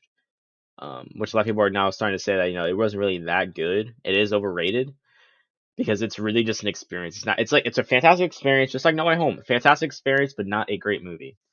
But I just really love like the choreography and the fights between Infinity and Infinity War. Especially the Wakanda fight because you had the standoff here. You had T'Challa, running first. Cap is in the back. Next thing you know, the camera pans at him and he's zooming past everyone. And then he and Black Panther just super jump at not the Chitauri, but the other alien creatures. And then you had Thor like blasting from Wakanda. That was like the best scene probably in the entire MCU. Even better than I Am Iron Man, the snap, and Avengers Assemble, I guess. Did I already just say that? I don't know. But or Cap lifting Mjolnir. Yeah, I think that Thor entrance was godly, bro. And then when Thanos shows up after the battle on Titan and they're all trying to take him down, he's just pushing them aside. Like that shit. And then Cap was like the last one. Yeah, I mean, technically Wanda was, but Wanda wasn't really fighting with them because she was trying to get Vision. But yeah, but Cap held his ground the longest, bro, and that was intense. And the time battle was awesome. Like that Iron Man and Thanos 1v1, godly. Included in this universe, Storm can be included here, as Black Panther and Storm do get married in the comics, so it would be pretty perfect. Infinity War would be even bigger here, as the Avengers and the X-Men, as well as a lot of cosmic heroes like the Silver Surfer and Adam Warlock, would be included, plus some Guardians who are not related to each other as Guardians, like Drax and Nebula and Gamora, because they're all related to Thanos in some way. Drax related to him in the fact that he wants to kill him. Thanos would have to be more powerful considering there's way more heroes, and the X-Men have some really, really, really big powerhouses, though Doctor Strange will not be included, and neither will the Fantastic Four, like I mentioned earlier. Doctor Strange, I forgot about Doctor Strange yet, and I think he could act as Captain Ant-Man. Marvel role. That's all he here. mentioned. Captain Marvel Ant-Man, will as like the Google Career realm. Certificates provide online job training that's fast and flexible. Learn it as well, but you'll see in a second. Between Infinity War and Endgame would be two back-to-back movies which both serve the purpose of what Captain Marvel did in 2019, which is introduce a new, incredibly powerful character who, once introduced, feels like they can turn the tide against Thanos. Ant-Man and the Wasp was kind of a weirdly placed movie between Infinity War and Endgame where it didn't really do anything other than tell an Ant-Man story, and in the end they delved into the time travel aspect of the quantum realm, or rather Ant-Man just being stuck in the quantum realm. It was more so Endgame that did all of the heavy lifting for that, so I think that was a bit weird. Instead, they could just have two movies in between that, yeah, it is weird that they have the same exact purpose, and then once Endgame comes around, they have these two big powerhouses that join and weren't there before, but I think at least both movies have some sort of purpose for being placed between Infinity War and Endgame. And that brings us to Avengers Endgame, which doesn't necessarily have to be all that different from the real-world Avengers Endgame. It's just that instead of Ant-Man coming out of the quantum realm to save the day by inventing time travel, you have the Fantastic Four coming out of the negative zone to save the day by inventing time travel, which Reed Richards would have a lot more hands-on compared to Scott Lang. I think the X-Men don't really have to be as involved as you would expect they would be, or at least not as involved as Infinity War, as in the 5-year gap between Infinity War and Endgame, or the 5-year gap between the first couple minutes of Endgame and the rest of it. The X-Men have formed their own state, which is something that they currently have in the comics, and that could lead into a second X-Men trilogy focusing on that. And they're busy with that, so basically the Avengers are acting alone, or rather the Avengers and the Fantastic Four. Those two teams team up. The remainder of those two teams team up to time travel. They have the whole time travel ice. They get back to the present day, snap everybody back, and once Thanos comes around, then we have the X-Men being involved as well. Honestly, I just think there's way too many characters with the Avengers, the X-Men, and the Fantastic Four to include all of them in the time heist, even after snapping away half of them. So you could just not include the X-Men that way until the final battle, in which there's going to be a lot more recognizable heroes than in the Endgame final battle, which would just be absolutely insane. In terms of the two big deaths replacing Black Widow and Iron Man, I think that Black Widow could still have that big death, or maybe even Iron Man has Black Widow's death I don't think that Iron Man would be the big death because he didn't even have his own trilogy here. Yeah, but it's like it just still bothers me, like I said earlier, because it's like they didn't really have that much of a big build-up like they did in the MCU. Like I think if the characters that were to die would have to have some sort of impact. Although for Black Widow, it will still kind of be interesting because, like, I expected Tony to die. I didn't expect Black Widow to fucking die though. And then even when it came up to like people because I was like, oh wait, but the Soul Stone, like someone has to die for it or sacrifice, and I thought it was gonna be Hawkeye, because he pretty much went down that dark path, became running. Which I mean, I was all for it anyway because he was right. It's like why did his family get taken away? But you know, this criminal scum, the element could still survive. Snapping that probably and pissed him off, and it would piss anyone off. And there you go. I think it was like Marvel heroes kill people. That's the thing. So every time when I argue with a Wanna-san, they always want to bring up Hawkeye. Like, you can go kick rocks, bro. To try and justify Wanda's actions by bringing up Hawkeye being Ronin. Like, get the fuck out of here. Instead, I think it could be Wolverine, which would be good because like he finished his own trilogy. You have X-23 to replace him as Wolverine. He, in this version of the world, would be one of, if not the single most beloved character in this universe, right next to Spider-Man. But there's still a lot more to do with Spider-Man going forward. He's going to have a whole nother, maybe like 2 trilogies. So Wolverine, I think, would be the big death of this movie. The final movie in the Infinity Saga is Deadpool 2. There was Deadpool in Phase 2, so it makes sense there would be that's another issue that I really have with Phase 3, is that, like, it should have ended with Endgame. It really should have. It really bothered me that Phase 3 ended with Far From Home. Like, they could have just let it on with just have that be Phase 4, bro.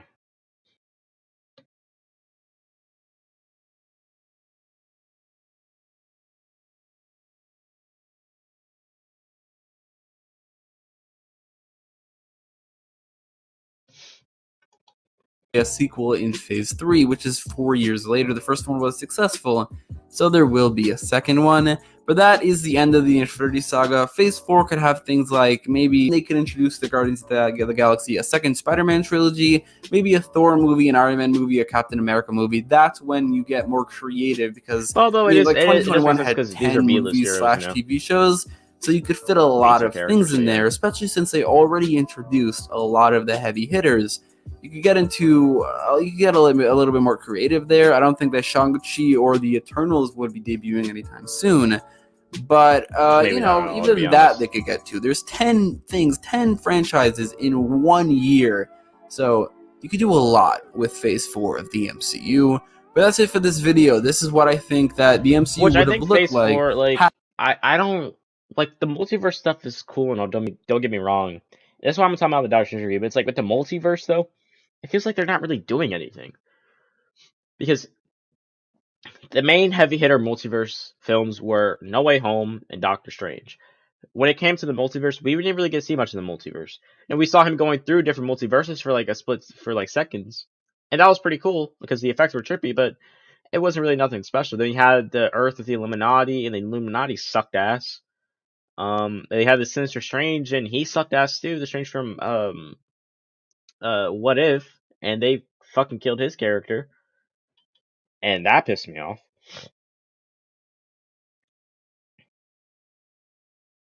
And it's like, so yeah, then with No Way Home, I mean, yeah, we had the multiverse in No Way Home. They did the multiverse better in No Way Home and Doctor Strange, but at the same time, we already knew that those multiverses existed because we've seen Toby's and Andrew's films. But it is what it is. So they really need to get the ball moving. They really do. I'm not gonna lie. Because like literally everything else has just been like solo films or debut films, and the shows have nothing to do with the multiverse at all. Because let's take a look at Black Widow. That's a solo film. What came after? But they had the shows. I mean, WandaVision. I mean, that was a solo, and then Doctor Strange is pretty much just WandaVision Part 2. And then you had Falcon and the Winter Soldier. That was just Falcon becoming Captain America. And then Loki had the multiverse stuff, but that was just introduced at the end. Which it literally went from time travel for the most part, or fixing timelines, and then it just went to multiverses for some reason. I never understood that. And then What If? I mean, sure, why not? Although for the most part, what if it was just really like a hit or miss on the episodes? Like I don't even think even like like I'd say that maybe 3 or maybe 4 of the episodes were good, and the rest were either just mid or trash, or like barely mid, but not complete trash. They had Moon Knight, which was good, but it was just a debut show of him. Shang-Chi, solo film, debut of him. Eternals, their own film. Am I missing something?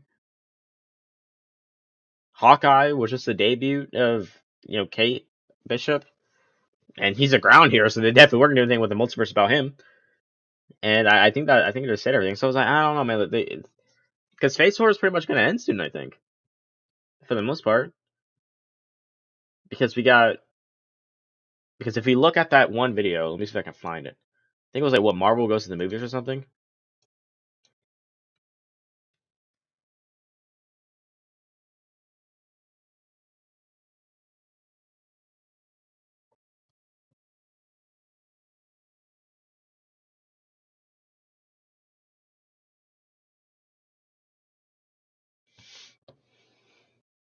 Here we go. Marvel Studios celebrates the movies.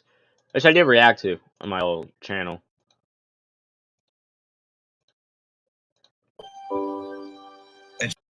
I feel so bad. Like Marvel Disney could they hoed Stan Lee so much. Jesus, and they're continuing to hoe him after his death. I'm just gonna skip it though. I've lived a lot of lives. Okay, so we already had Black Widow. We already had Shang-Chi. We already had the Eternals.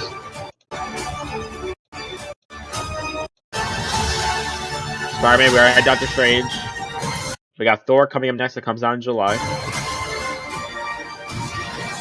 We have Black Panther. No one gives a fuck about that. We had Ant-Man and the Wasp. Guardians of the Galaxy. And the Fantastic Four. And then show-wise, we have She-Hulk and Ms. Marvel, and I think that's it for the shows.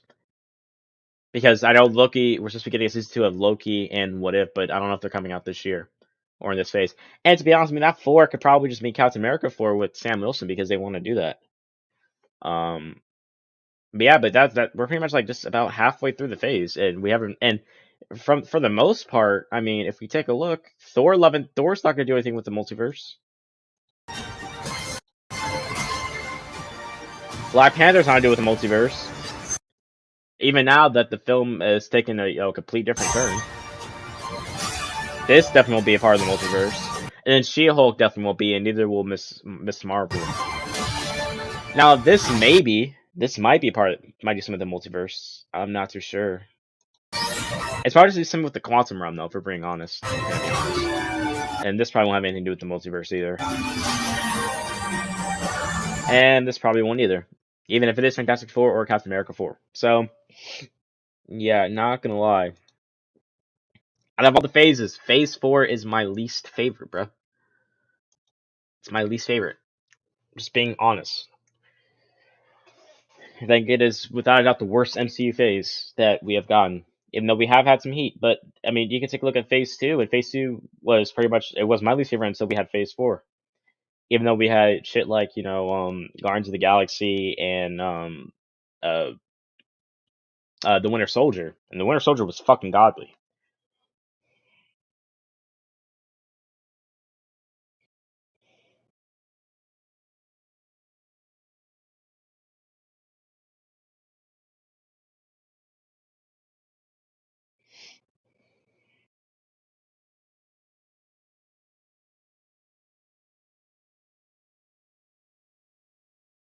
Alright, bet. We'll have Dylan hop in.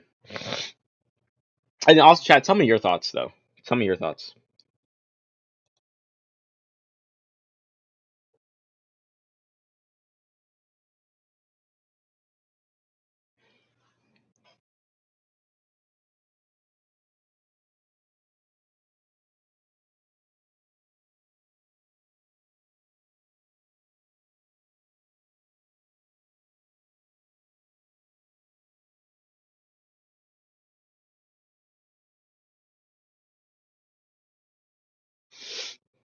Alright, so Dylan should be hopping in pretty soon.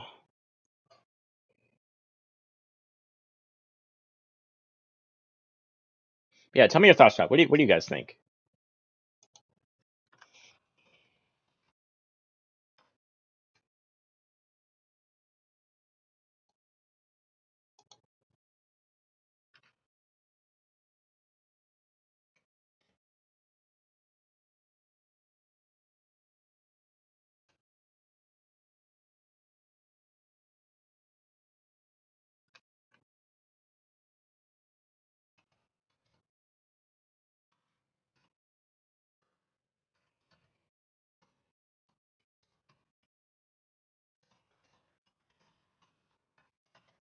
I'll read Dylan on. I'm gonna ask him his thoughts on the matter.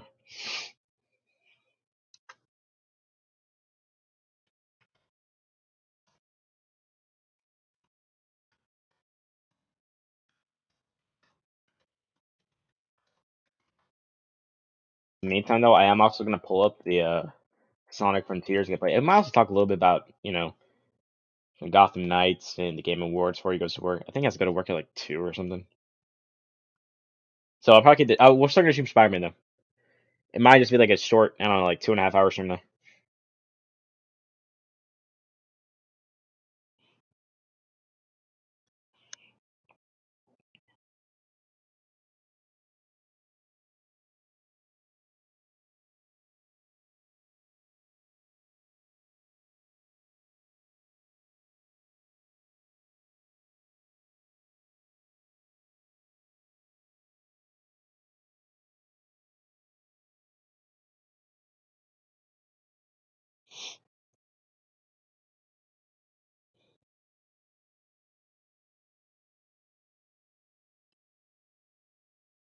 To be honest, yeah, you have a point.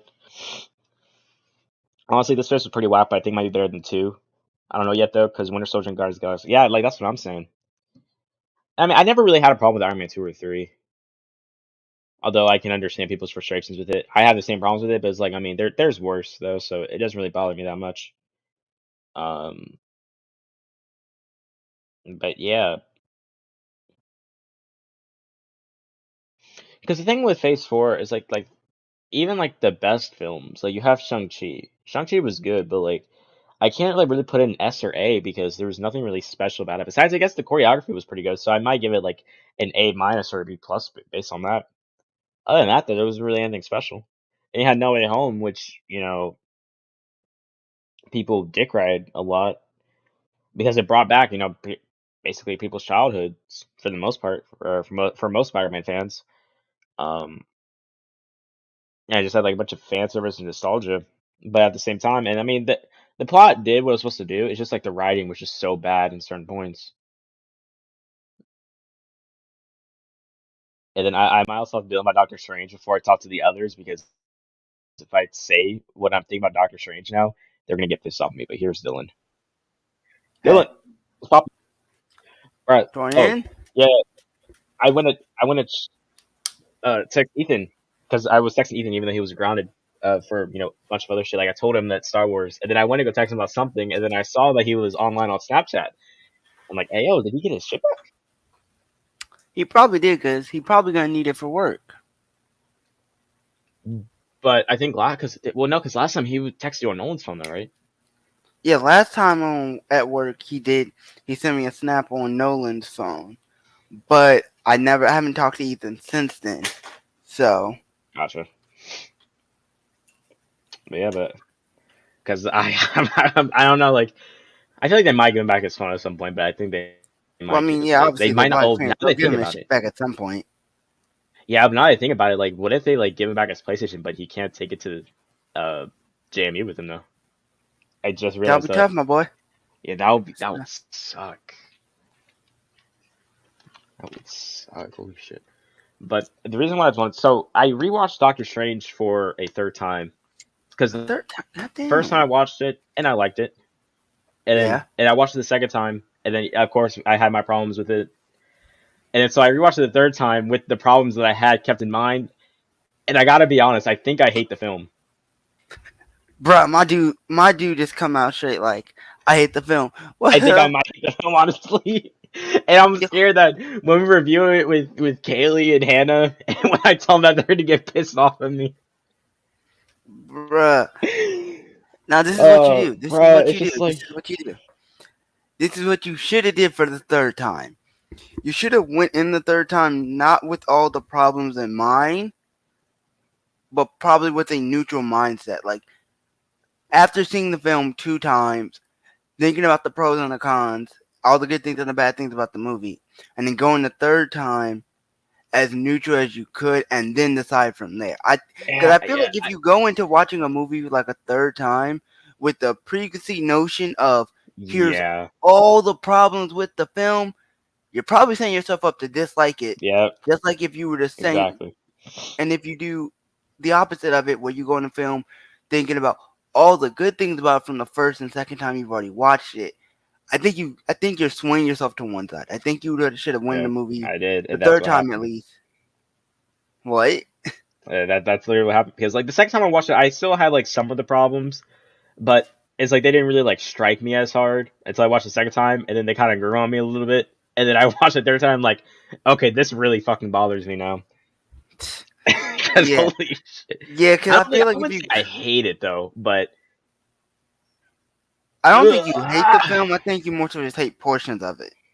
yeah, for the most part. I just think like it really struck me because like, and I think I was somewhat in denial because even though like I will, because people were saying this to me, I'm like, nah, man, this is cap. Because I mean, because they have the same amount of screen time, so that must be something. But the issue with the film that I really just found is that really, if you think about it, like Doctor Strange's arc itself, it was a nothing burger for the most part. Like, yeah, this literally was Wanda's film. It was just Doctor Strange in the title, and I'm just like, that makes me feel some sort of way. Because I was like, of course, I was fine with Wanda, having her stuff, because I'm like, this probably is gonna be WandaVision Part 2 anyway. As long as Strange has like a good plot, and we talked about this too, because I was like, because very clearly, Sam Raimi tried to implement the Strange and Christine stuff, like what he did with Toby, Peter, and MJ in Spider-Man and Spider-Man 2, and it just didn't really hit for me. Yeah. But I mean, I would say that overall, I mean, I am glad that they got the CGI right though. Yeah, and that's one good thing, and they didn't rush it. But one thing I want to get your opinion on is that, because I was just talking, and chat actually did agree with me, but I do think that out of all the phases of Marvel that we've gotten, I think this might be the worst phase so far.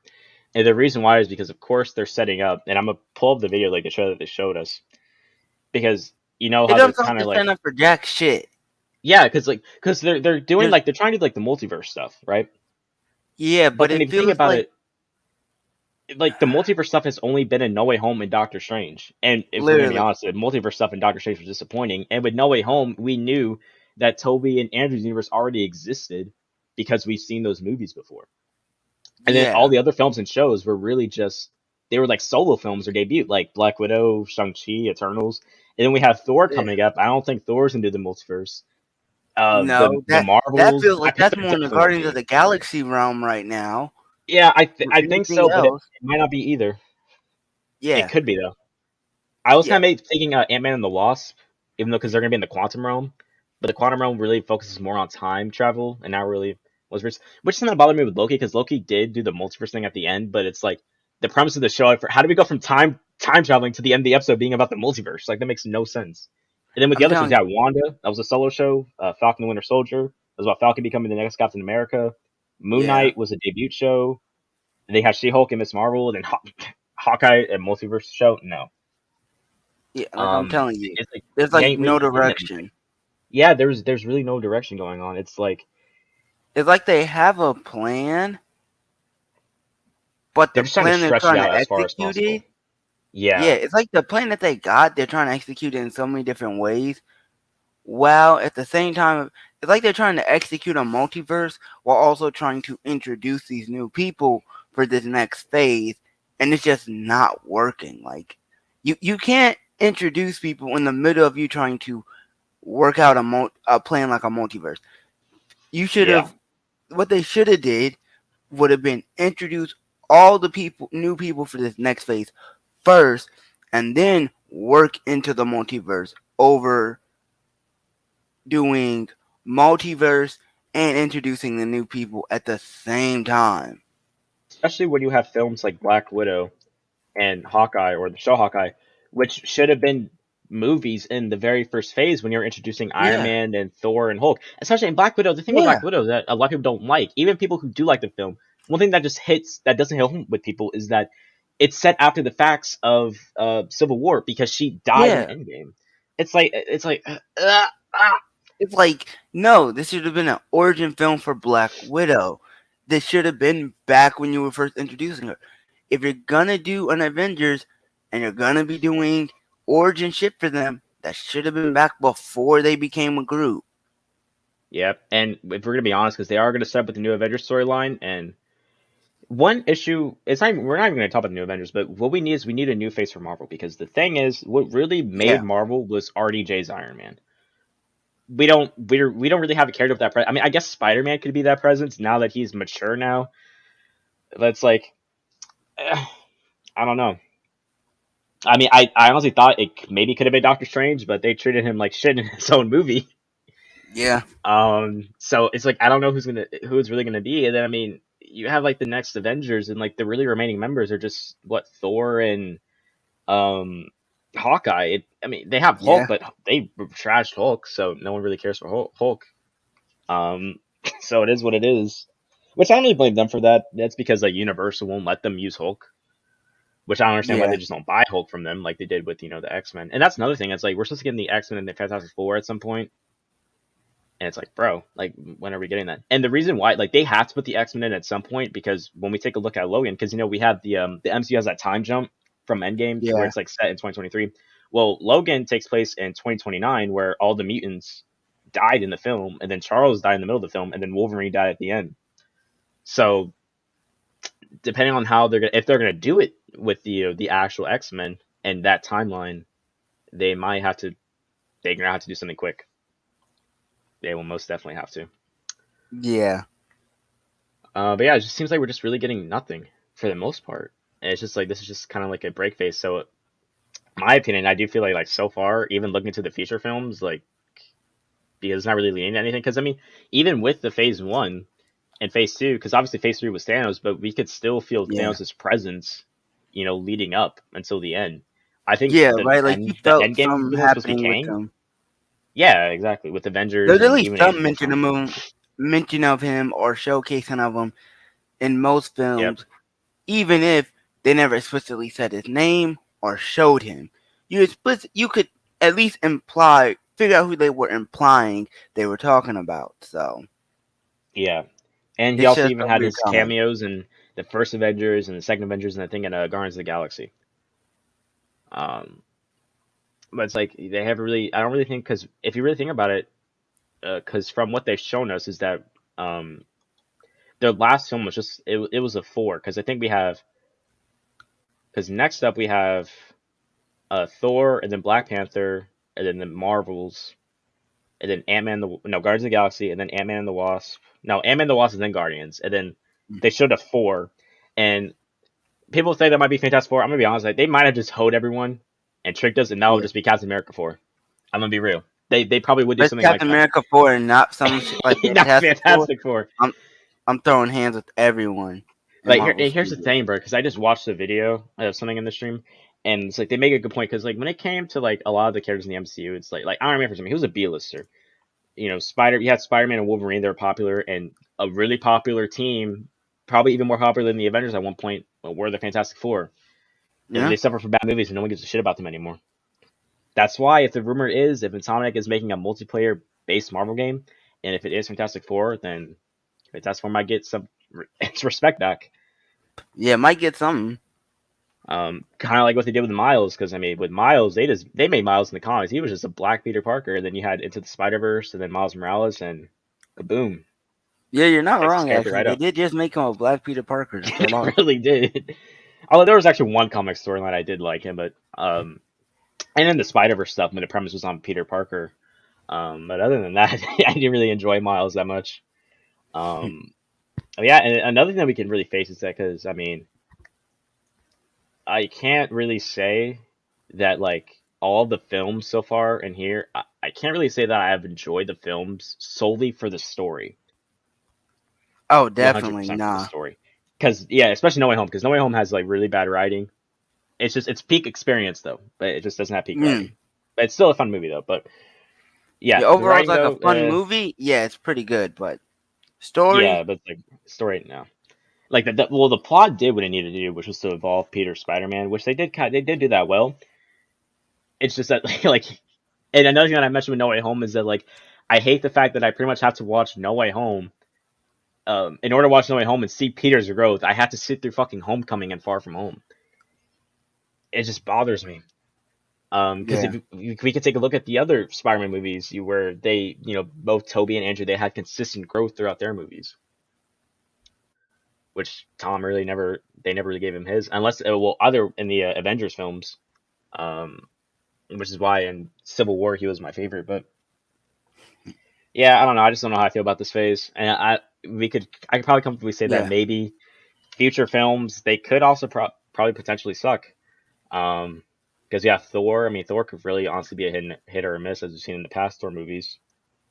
Black Panther. You and I talked about this because the film had a really, it had a big turnaround because of Chadwick's death, and then the actress for sure couldn't come back into America because Yeah, of and then talking about COVID. some bullshit like we had some really big difficulties. Yeah, not like you were in 95% of the goddamn difficulties that they had trying to make this movie. Yep. Which I mean, I always said because I would be fine if they would either recast T'Challa or if they just didn't, or they made sure Black Panther. I'll be fine with that. But one thing no one's really talking about though, and we now know this is possible, is because I mean you could still have T'Challa be Black Panther or just be a different actor, because what we've seen from No Way Home is that and compared to Doctor Strange, because we have the multiverse of Doctor Strange, right? They all look the same. Oh When we saw yeah. No Way Home, they were different looking Peter Parkers because they were played by different actors, but still, you can still do that with Black Panther for the most part. But He I could. am kind of worried for the film though. I am kind of worried for the film depending on how Yeah, it after all will the go. issues that they were having and then Chadwick dying, I am also worried for the Black Panther film.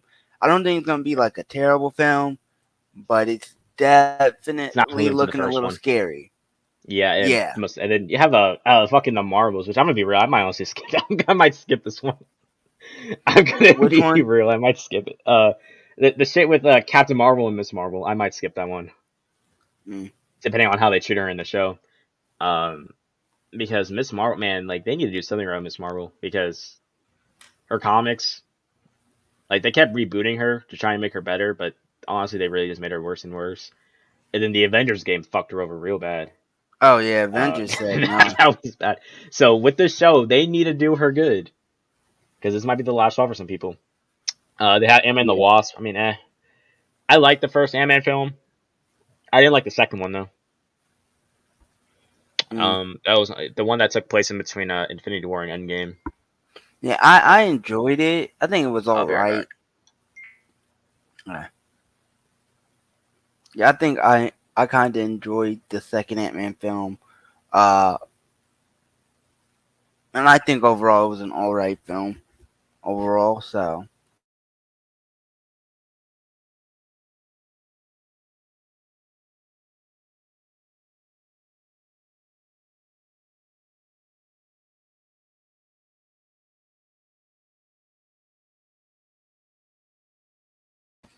Also, I'd like to say happy birthday to Spooky since she has officially became old, so.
Yeah. Hey, yo. Hey, bro, what the fuck was that? What was that? Dylan, relax. I didn't do Relax, that. bro. That was all you. Relax. I forgot what we were talking about, to be honest. I don't know. You done threw me off with all your moaning I and forgot. shit. Yeah, same. Yeah, also another thing though, and I was happy, and someone in chat was like, right, that's kind of harsh.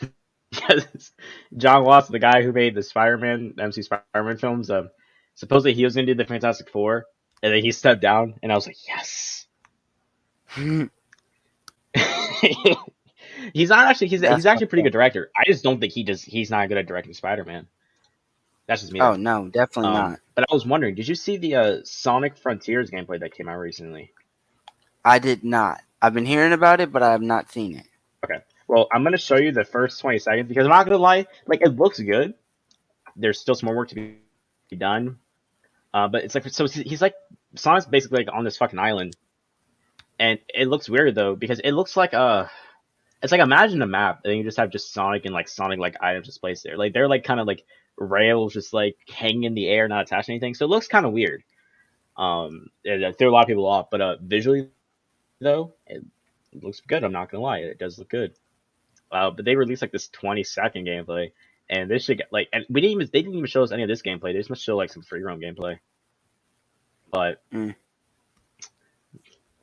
just gonna say though, like when it like fighting enemies is gonna be lit, because you know how you have like your basic like homing attack shit. We don't have that anymore, bro. We don't have that anymore. We don't. We don't have that anymore.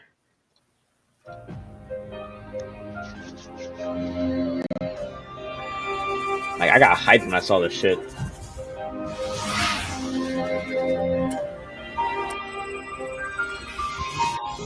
I mean, look at that. Oh shit! Whoa! Not gonna lie, there might be some heat. Yeah.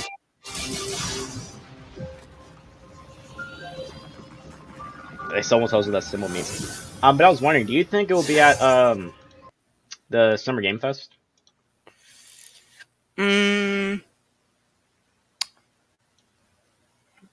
Possibly. I'm not sure though. I'm not 100% sure it would be, but it's possible. Yeah. They I want think to we might see gameplay that stuff classic like that. Sonic game coming though. Yeah, but I think we'll see the classic, because well, actually maybe not, because it does release this month. But I still feel like they'll probably they might show up. And but they won't apparently they're supposed to be, they're gonna add DLC for Frontiers. But visually it looks good, but it's just like visually looks good. Open world looks a little bland. Doesn't like there's much to do open world wise just yet. Yeah. So I hope they add more stuff.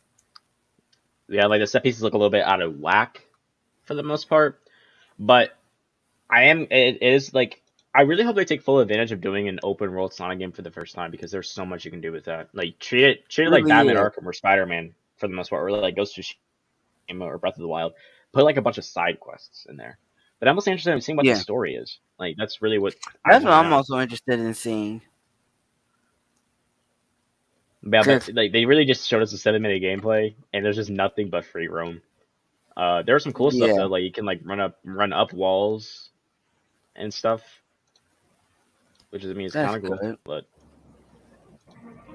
like I said, like vision looks good. That's like those railings though. Like it kind of bothers me. I'm not gonna lie. I was just hanging there. Yeah. It looks out of place because like the world itself looks like so realistic, and then you just have this Sonic shit all over the place. Yeah, but we'll see. That's a little weird, I will say. IGN First for the month of June 2022 is all about Sonic Frontiers. We've got gameplay, we've got previews, and we've got but somebody make this comment. It is kind of facts. So like modern Sonic games are such a hit and miss now that like getting a modern Sonic game is like winning the lottery. You could score high, but you have an unlikely chance of winning. I'm like, that is the most true shit I've ever heard. Yeah, that is facts, 100%. Because they are very hit or miss nowadays. Yeah, because like we haven't really had a good modern Sonic game since fucking generations, and that was in 2011. So I really hope Sega and Sonic Team, they better take their time with this game. Yeah, I hope they do this game justice. Made it all happen. Also, one thing that's kind of weird that I noticed, a small nitpick. I mean, I do prefer it though, but it's like in the past couple Sonic games, and even in the movie, because his arms used to be like this white peachish color, and then they changed it to blue, and now they change it back to this. Continuity error. It is what it is though. All month long, we'll be diving deep into what you can expect when the game makes its way through down the road. First up, we've Story got has the to be something world else. I premiere mean, how did gameplay Sonic get focusing on a exploring random the island? mysterious island that Sonic suddenly Who finds knows? himself stranded on at the start of the game. Be sure to stick with IGN And the robots don't throughout even look like June so you Eggman. don't It miss doesn't even anything. look like Eggman Till shit. then, here's your first look at gameplay from Sonic Frontiers. You really think about it, like I don't like the robots we saw. They really look like Eggman's robots.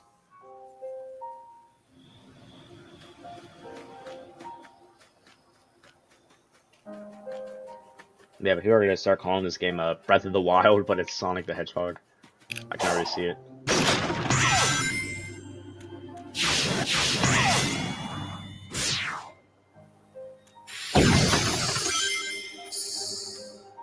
And you got all your collectibles and shit, it looks like.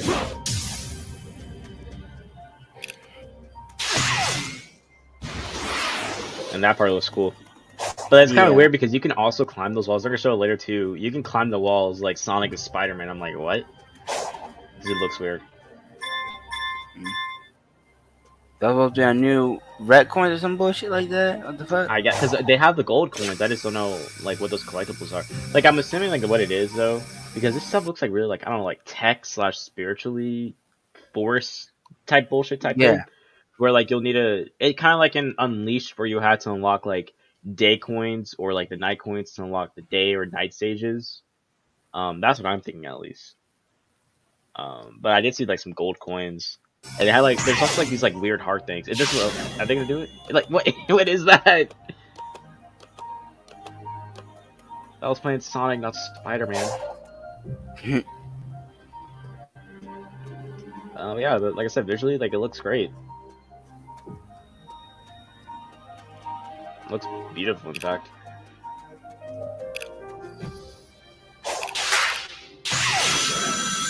But then, like, you have like the railings and the rings, and yeah, the springs stuff. Like, they also have like they have like different colors to match the aesthetic of whatever it is they're doing here, I suppose.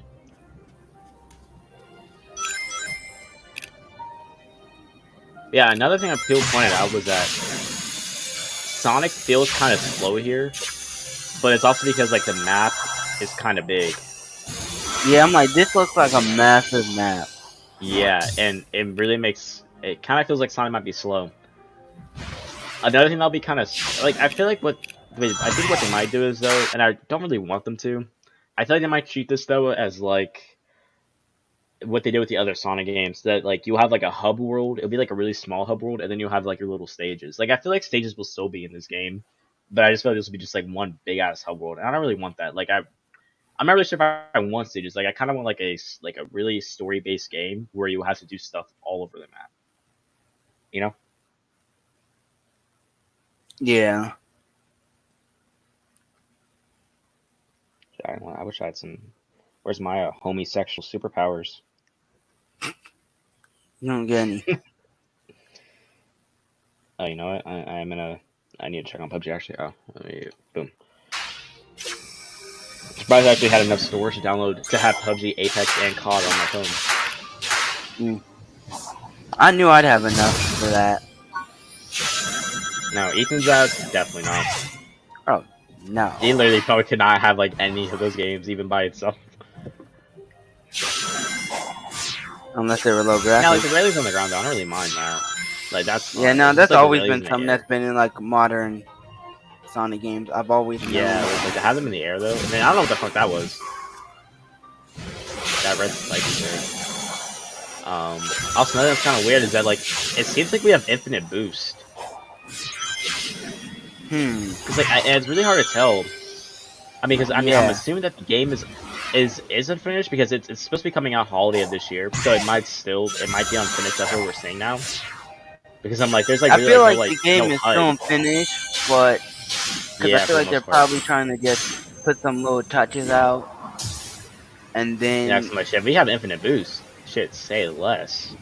yeah, we got infinite boost, motherfuckers. I'm spamming that.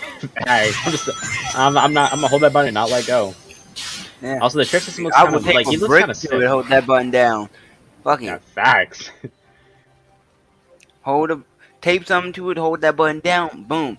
I ain't gotta do shit, but just move around.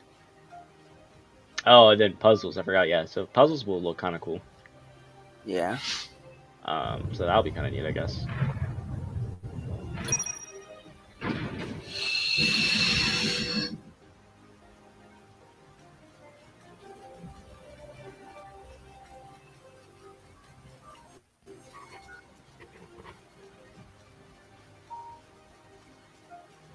And also, someone did point out when the comments said, like, that's the only sound effect we hear from Sonic so far. Yeah, I was about to I say, think is that's that like the first thing I've heard from this dude? Yeah, that's it. I think that's it that we hear him for now. But I think that's Roger Kick Smith. Yeah, but it definitely has a lot of potential. For sure. They just gotta take their time if they don't rush it, and it'll work out hopefully. Yeah, because this got very good potential. This probably got the best potential of being the best modern Sonic game we've had since Generations. For sure. And it's also not kinda going to be interesting easy, but yeah, it's not. Yeah, definitely not. But it's also kind of interesting because, like, you know, now that he's boosting, it's kind of like that Sonic 06 boost because you don't have like that blue blur energy around you like we had in Unleashed and Generations and Forces. Yeah. Like right here, it's just like that. So that's kind of neat. It's a little bit weird though, but it's pretty cool. Yeah. I mean, I think I like it a little bit more for this game than the blue boost because I feel like the blue boost works so much more for a cartoonish looking game compared to one that where this obviously is supposed to be more realistic looking. Yeah. If you told me we would have had a Sonic game and it would have looked like legitimately had someone just gone outside and dropped the blue fast ass hedgehog in the fucking earth, this I would have called you crazy. In 2022? Bro, if you told me that we'd be getting a fucking open world Sonic game, I'd be like, man, get the fuck out of here. You must be high as shit. Exactly. I'd have been like, y'all fuckers crazy if you thinking. Damn, that's tough. He messed up the puzzle. Yeah.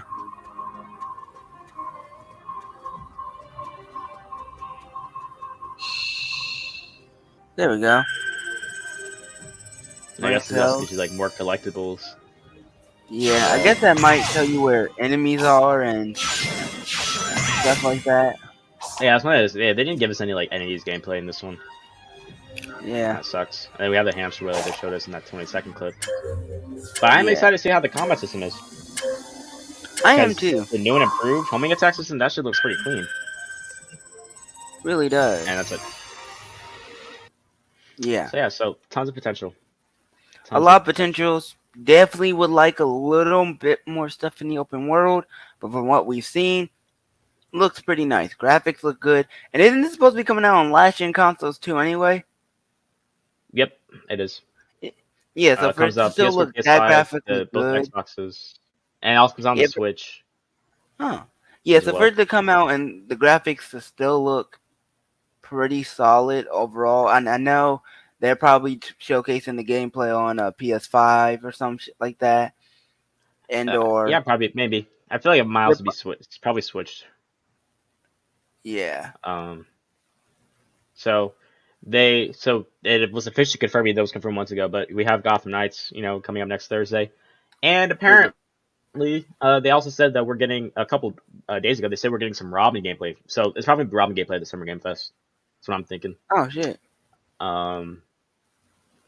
But I did actually talk to you because I don't know. Like I really pondered this question, and I'm not gonna lie. And this just mostly because they caught off like their player base, but because of what they've shown, like it looks solid. Like I understand people's frustration, and I just didn't really think it looks that trash. Like it looks solid for the most part, but yeah, it looks better than Gotham Avengers. Knights? Yeah, it does, but depending on given how they just like cut off, the last gen player base. Yeah, like at like the dead end of it. Yeah, at the very last minute, I feel like this game might low key flop.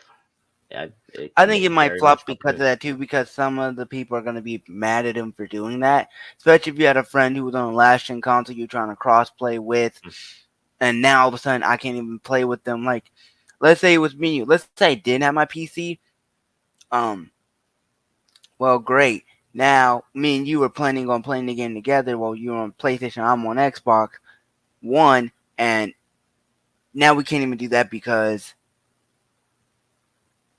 we cut off support then.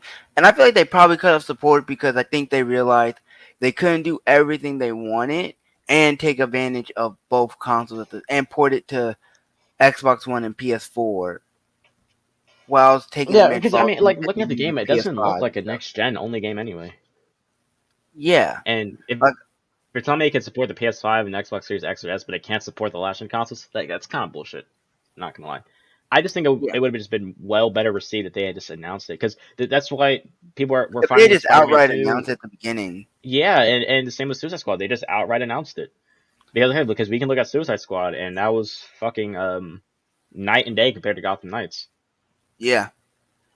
Like I said, I feel like Gotham Knights were trying to appease to a fan base that was a little wider, that would be able to play the game together. But I think they sort of realized, as they were probably porting the game out to all the different systems, hey, we can't really take advantage of both consoles as well as we want to, and take advantage of all these cool features that we want to put in this game, and have them work really well on both consoles. I think they had to decide, are we going to sacrifice some of the features in the game and keep it for both consoles, but risk, risk losing out on some of the cool features that we maybe wanted to do, or we just cut off support of the fan base and just go to the next gen consoles and probably optimize them in the next couple updates at that point. Yeah. Which I feel like that's what they're doing. At the main part, though, like I think the better decision at the end of the day would have been just if they had it restricted to a certain set of consoles, it probably would have worked better on last gen. You wouldn't have gone with the features, but ultimately it would have worked better. Because if we're gonna be honest, like I can guarantee, because a lot of like games are really cross-platform. Like a lot of players generally play a lot of these cross-platform games on PS4. Yeah, or Xbox One. Yeah, but it's mostly like PS4, and I feel like a majority of PS4 players. I think majority of the players playing this game they're definitely gonna be on last gen, but in terms of like PlayStation players, because you can find an Xbox Series X or S easier than finding a PlayStation 5, and so hell, Walmart has Series S and X's out right now in Walmart. Yeah, but you guys don't have no PS5s. Nah. Yep. At least not from what I saw last time. We might have one or two in there. I just never tried with retail. Yeah, now it's extremely tough in Walmart specifically because with Walmart, we'll get systems. Yeah, well, here's the thing. We'll get systems in Walmart, and then 2-3 days later, all the systems are gone for that stuff. So, but at the end of the day, man, it is still. This is why, like, I can't ever be called a Sony like fanboy, because like I will always go on their shit. But it really was so shitty of them to announce that. I think it was it pre-orders? I can't remember if it was pre-orders. Even if it was just like the day one order. I think it was the pre-orders. The pre-orders went up, but then Sony announced that the pre-orders were up like hours later, and then majority of the consoles were fucking gone. Yeah, like, that was pre-orders are already up. They said that, and then they had already said that they were going to be producing a limited amount. Anyway, they were going to actually underproduce what they originally were going to, all because it was releasing in the middle of a pandemic. And you already know a lot of people are going to want the console. So if that happens, what do you think? What do you think is going to happen? I guess they're going to end up leaving, and they're going to end up doing that. Like, yep. Can't get too mad at it. And the thing is, it's not even like, because, it's not even like, at that point in time, it wasn't even like really just mostly about like people buying the consoles and selling them. It's because of the fact that no one knew that the pre-orders were up until hours later. It was just those bots of scalpers that already got a hold of them. But something I did find interesting about Gotham Knights actually was that and all them niggas. You can go ahead. Oh yeah, and I was about to say for the scalpers, and all them niggas do basically is this: they'll buy a bot. Because this is the reality. Reality is scalpers won't even do it themselves. 95% of the time, what scalpers do is they buy a bot, they get a bot or something like that, go on the site, and have the bot just immediately. So when shit happens, they can immediately grab it, get it sent to them, and upcharge that motherfucker like a bitch so they can get more money. Facts. That's literally all they do.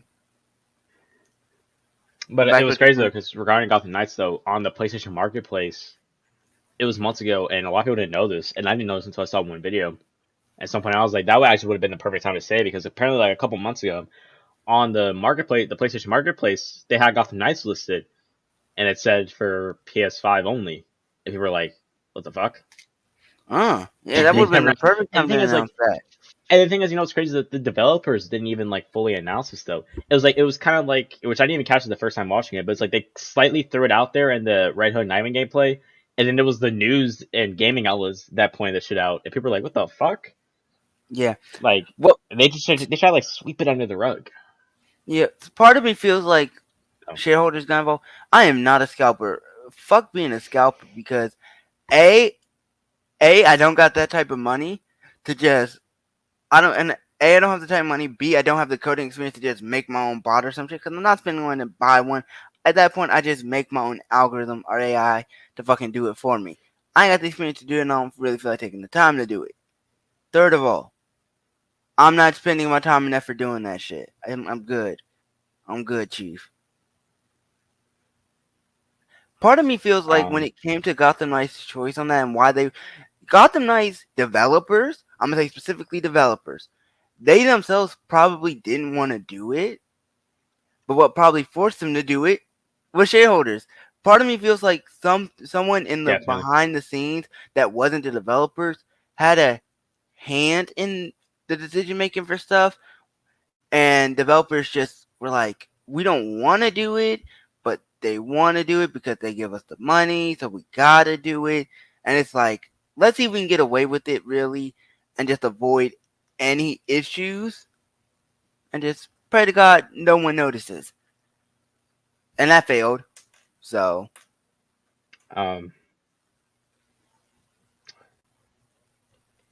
Also though, yeah, because I think you honestly could be right, because of course, Discovery took over, of course, because Discovery, of course, when they took over Warner Media and all of W Games and shit, they're kind of mostly focusing more so on like the movies and trying to clean up the mess that WB did. Yeah. And they also kind of expressed their interest in the comics to the point where they haven't really been focusing more on the games. Now, the thing is, though, if this game flops, then this might be the end of W Games Montreal, because the only thing that they did was Arkham Origins, which it's a good game, but story-wise, but it has like a lot of bugs and glitches. The graphics were bad. The map, it was literally kind of just like Arkham City's map, just used differently.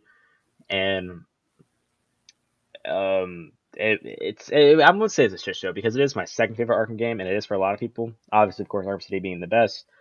Yeah. But they kind of messed it up, and then they had a couple of teams. A lot of them people over there did actually do work on Arkham Knight for the DLCs for the most part. But other than that, they haven't really done much. They never, because a lot of their games got canceled in the last coming up now 10 years. So if this game does bad, I could probably see Discovery might cutting them out. Yeah, it's gonna be tough for Discovery to justify the amount of money it's gonna cost them to have a AAA studio and run it and employ the people and stuff, and have a game flop. Like, especially because it's a AAA game. Like, it's one thing for an indie game to flop. It's one thing for a highly popular indie game to flop, because yes, it's gonna be some money, but it's not nearly as much as a AAA game flopping. Because AAA games are infinitely more expensive to make and employ and do all this and that than a indie game. Because typically indie games are done by 3-4 people that all decide to come together with their own time and effort and money to do it. These are full-fledged companies at AAA's. Like, if you flop, yeah, you kind of mess up. Because if you think about it, because remember at one point in time when Xbox won the bag when acquiring DC stuff, because remember AT&T, because they were going bankrupt, and so which is why they sold Warner Media, but they were gonna originally just sell WB Games. That's because they didn't really have anything to do, because at that time Rocksteady Which, I mean, I would definitely imagine that it probably took super long after Arkham Knight and after the DLC for Arkham Knight for Rocksteady to develop fucking Suicide Squad because of how it looks, to be honest, and it's Rocksteady. And then especially also had Yeah, that's NetherRealm something who that they did had probably Injustice. started immediately. Yeah, exactly true. And then you had NetherRealm who does Injustice, but they also do games like Mortal Kombat and stuff, which a lot of people didn't like, Mortal Kombat 11.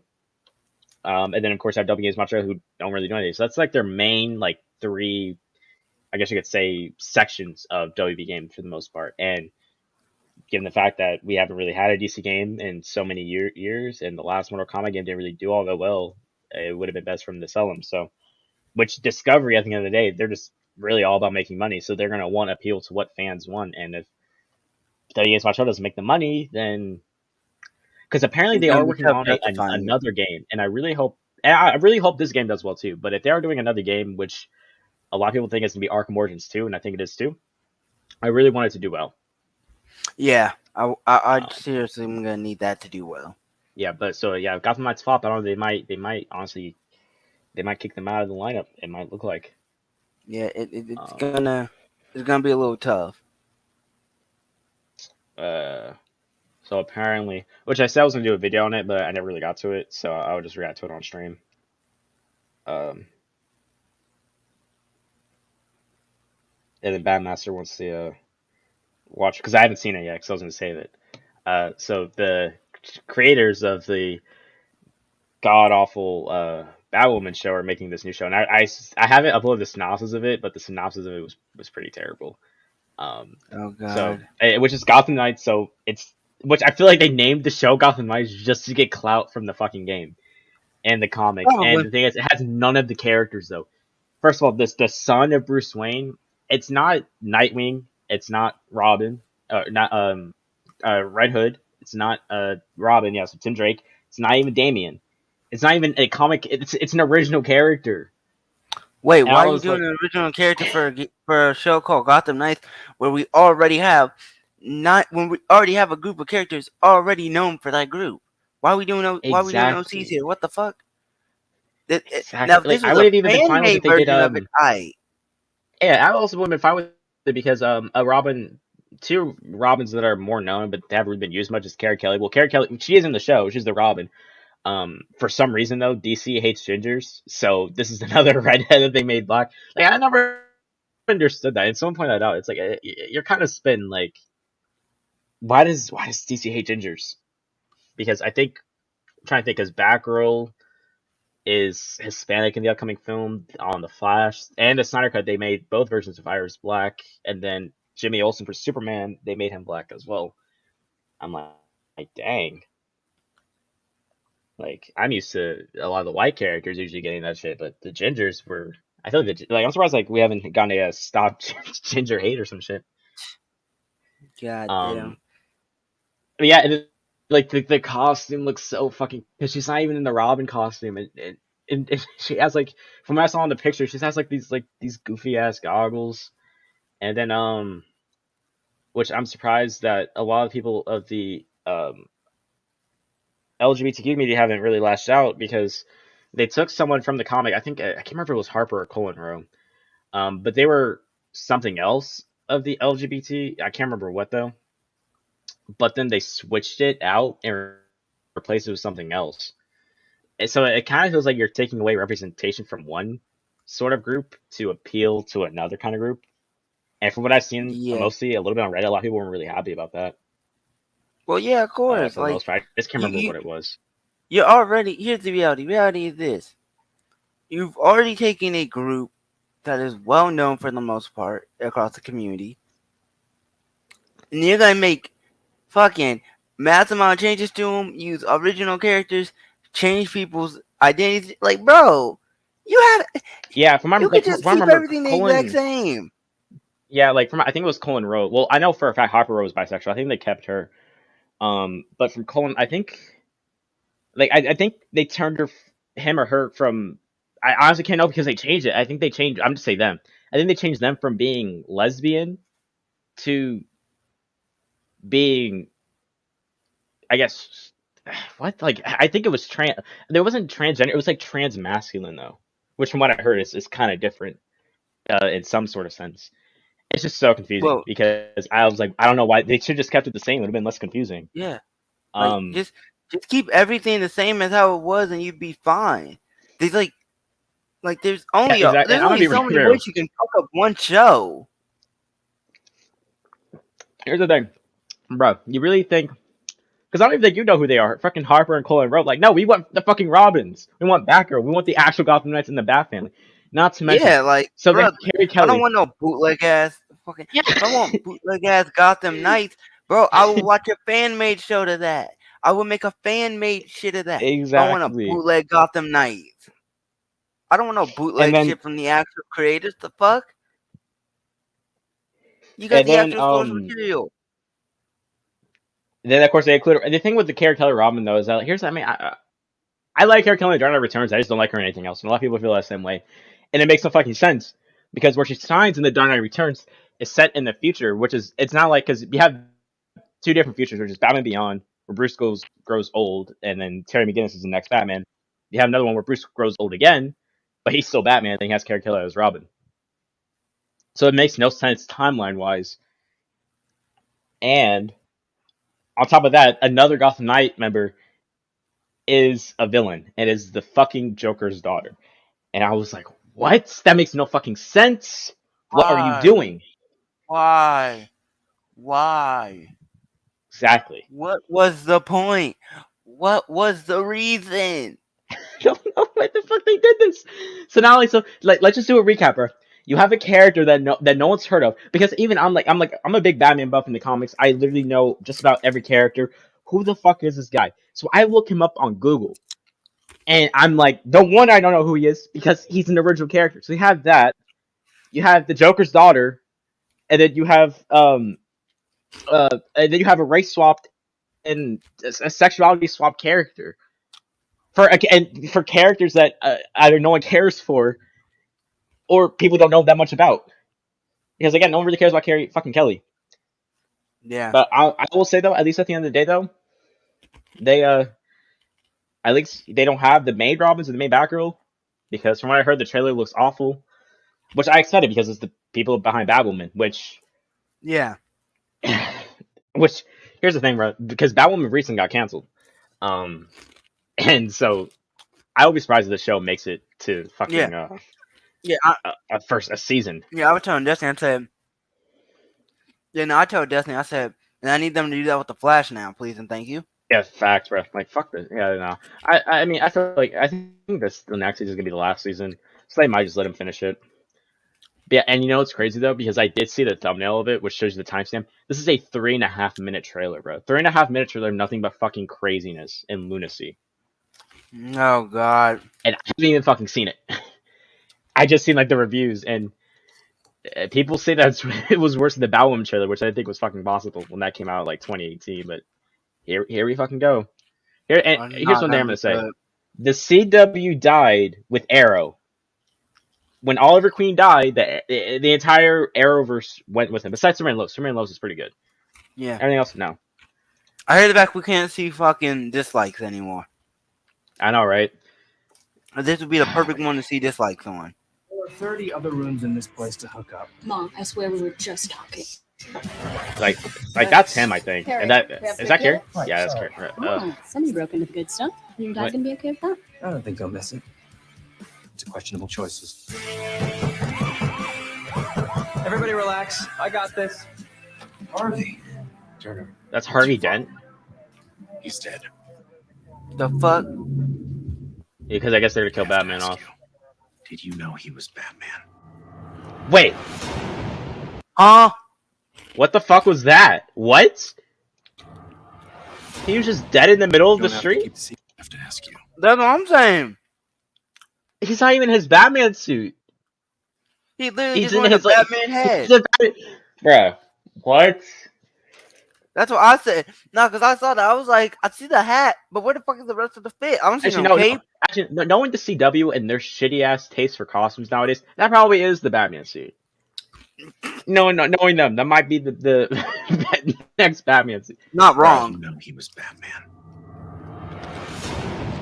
You don't have to keep the secret any longer. It must be a relief. Yeah, that's what I'm feeling. Relief.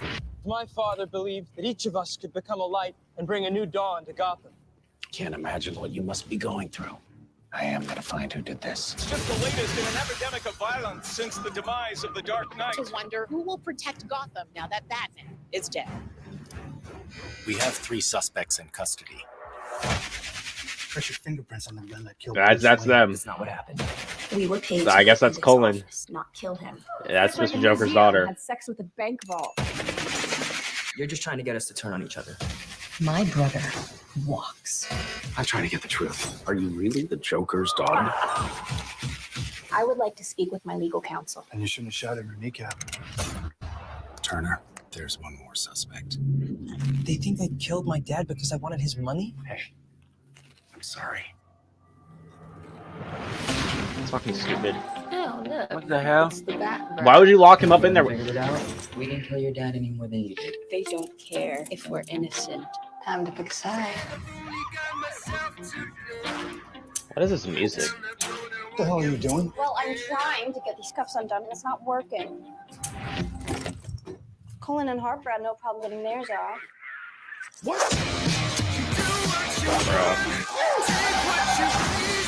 He's in on it. They all are. You just made my job easier.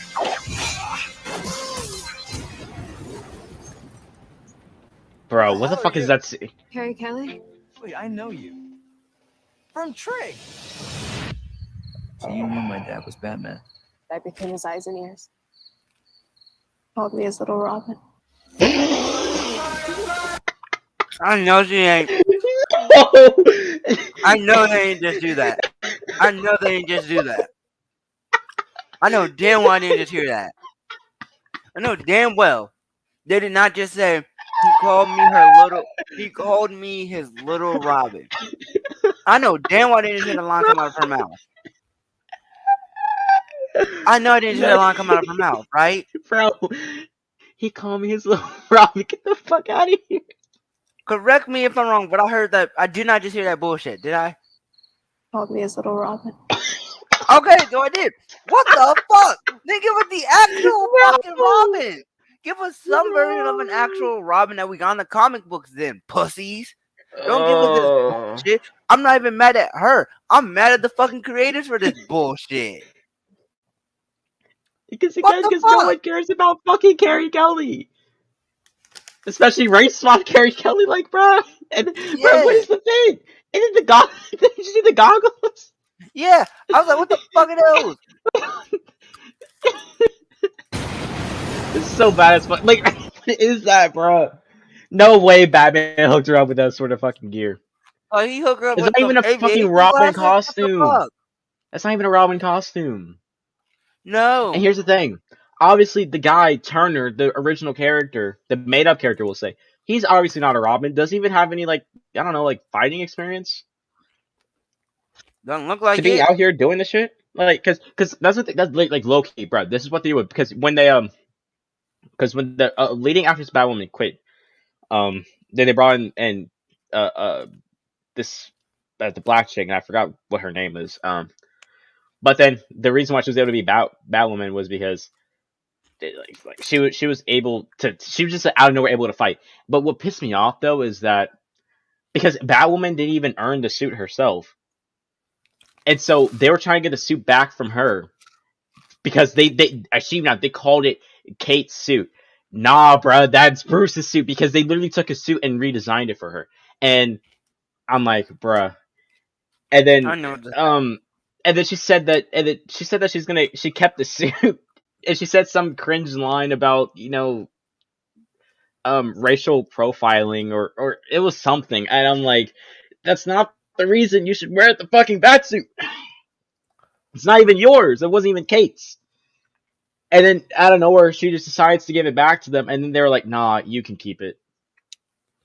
And I'm like, and it's supposedly, I mean, some people say season 3 was better, and that's because because in season 1 and 2, they didn't really, well, no, they used some Batman villains, but they didn't really use them much. But apparently, Poison Ivy was in season 3, which it was weird because they race swapped her.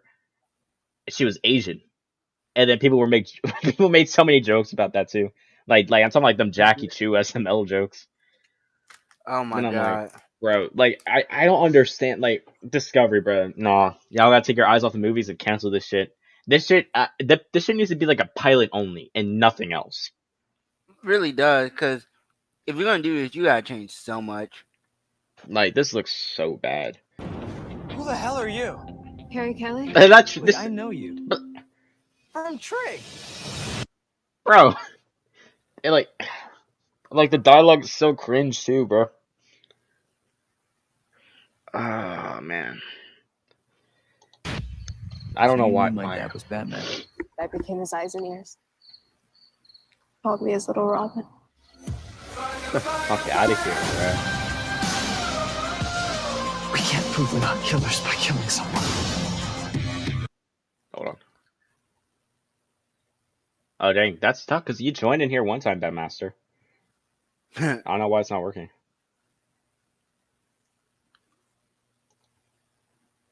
I think you just maybe it depends on the type of browser. That's on, I guess. I don't know. We have to stick together, find who really killed my dad, and clear our names. Because we all deserve justice. Bro, no. Hunt down these fugitives. They'll be looking for us in every alley, every dark corner of the city.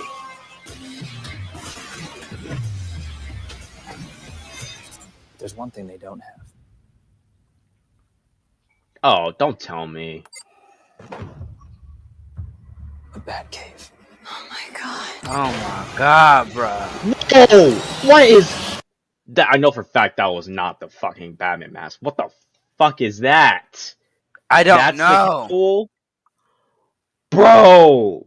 I don't know what the fuck that is. No fucking... Bruh. It's not even a cowl. It's a fucking... It's like a Halloween mask. Literally. Like they bought one off the street. Bruh. And that's the fucking Batarang design. Hold on, I need to get a better look at that. Because the Batman Robin Batarangs look better than this shit now. Bro, what? What? Like, okay, it doesn't really look that bad, but... And why is it so wide? It's so circular. I don't know. That... Hold on. It looks so... Oh, it's so... This... It's not even... I give it a try because it looks like a boomerang design, but like if you take a look, like you have like the top wing, and then you have the top wing, then the bottom wing, then the bottom wing. It doesn't look like a bat. It looks like, I don't know what the fuck that looks, bro.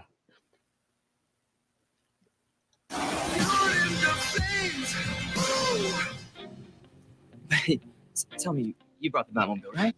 No. My mom's car. Oh, it's so cringe. I don't know. I call shotgun! Okay, it comes out in 2023, so there's still time to cancel this. Discovery, do it. Make it even better. Or just make it actually, a solid show. I probably respond, or I don't know, get some more writers. Like, there's options. Oh, bro, like, I cannot think of a single good thing in that trailer. Like, even the mid thing, like, it just seemed like everything was just bad in a row. Like, the plot makes no sense because, and apparently, from what I heard in the trailer, because they said he was shot. They didn't say Bruce was shot. They said Batman was. How the fuck does Batman get taken down by a gun? Who knows? That makes no sense whatsoever. Bro, like, man, like we just had the Batman, and then they're gonna taint Batman's legacy like this, bro. That's tough. There he is. No way. Oh God. Clueless still keeps talking shit about Mandalorian, by the way. Okay, listen, I was putting the link wrong. I put the link in the wrong like 6 times. Oh, dang. Dang, that's tough. Yeah. Yeah, I don't know what Clueless's deal is though. Like he's like, okay, I can understand talking trash about the Book of Boba Fett. Yeah. Thought that show was Book of Boba Fett was awful. trash. The But best part of Boba Fett was the Mandalorian episode. exactly. Did you? So Are you I watching don't. Kenobi? I've seen the first 2 episodes. I don't I didn't hate really like it. I don't hate it, but it's not anything too special. Yeah, it has potential. But Dylan, you were right. Ethan responded. He said, "Nah, only just for work. Only my phone." Told you. you. Yeah. Told you. Knowing black parents, they're only gonna let you have your stuff back for school or work. That's it. Only if you need it and they need to be able to get in contact with you, and you're not gonna be there with them. Yeah. That's it. That master, you're That's lucky, what man. my You have white were parents. like. No, that's what my parents were like. Oh, really? Yeah. Dang, you must have like them black parents, but they look white though. Yeah, I hate it when that happens. Yeah, I'm done.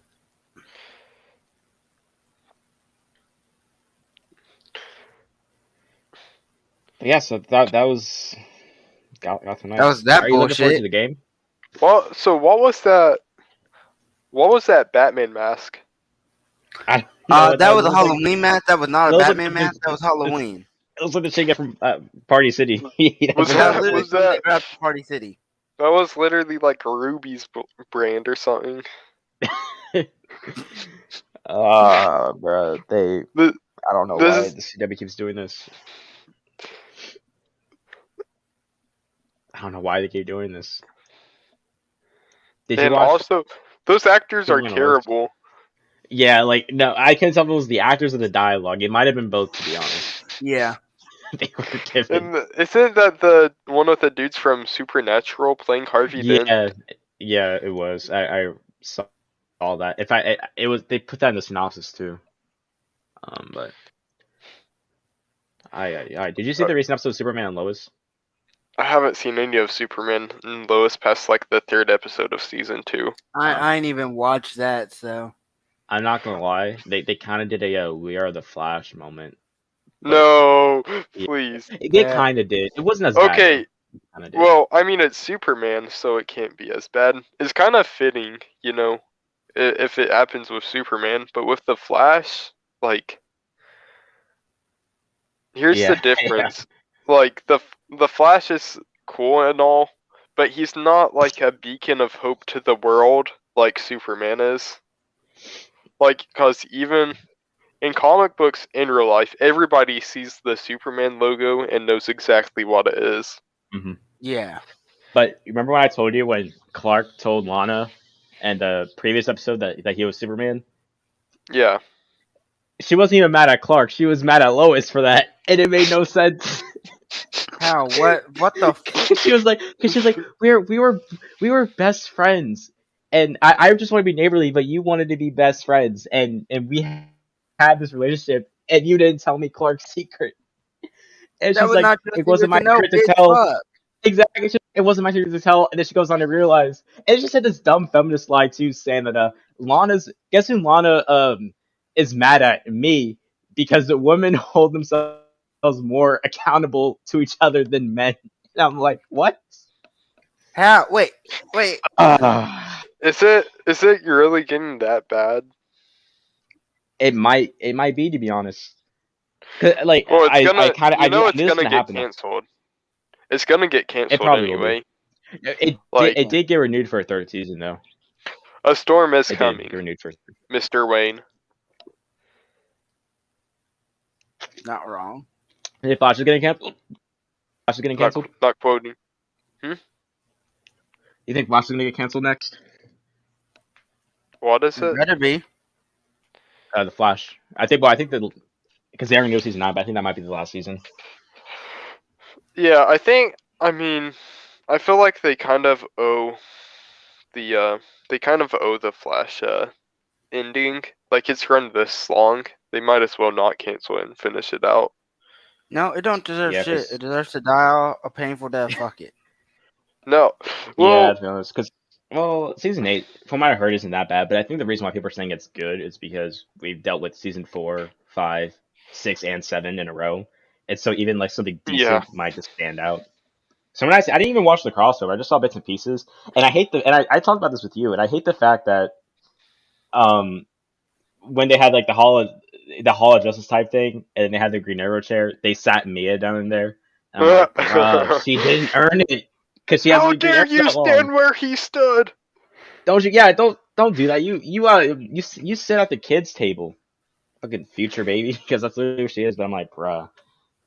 The fact like they're calling those people the Justice League though, that's a disgrace. Yeah, that's kind of sad, to be honest. Even back when like it was just like the Trinity was just like I honestly hate that it was a Trinity because people looked at Flash as Superman and Green Arrow as Batman, Supergirl as Wonder Woman, like, and like man, like you guys are just kind of down bad. It looks like because I never really consider them the Trinity of the Arrowverse, but not like the next DC Trinity. Like no, not at all. That's like what happens whenever you don't have like you're not allowed to put Wonder Woman, Superman, and Batman in a show. You end up with the Flash, Green Arrow, and Supergirl. Yeah. Which sucks because Arrow was fine, even though they did make him like a kind of a Batman copycat. The Arrow was fine. That's the only thing good about it, though. Yeah, Flash. I can't put Flash on the same level as Superman because we just said Superman is the symbol of hope. Man, they make the Flash all about this corny ass love shit. And I'm tired of it. Love is a battlefield. Yeah. And they're gonna hold hands with what was her name? Mirror Mistress, I think was her name, and they held hands with her. Whoa, what?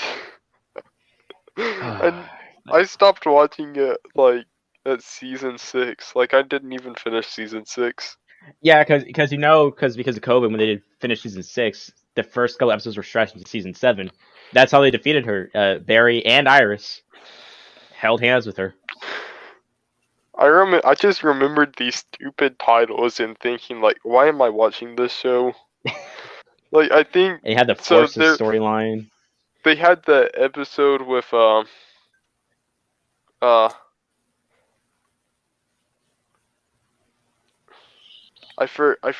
forgot their names.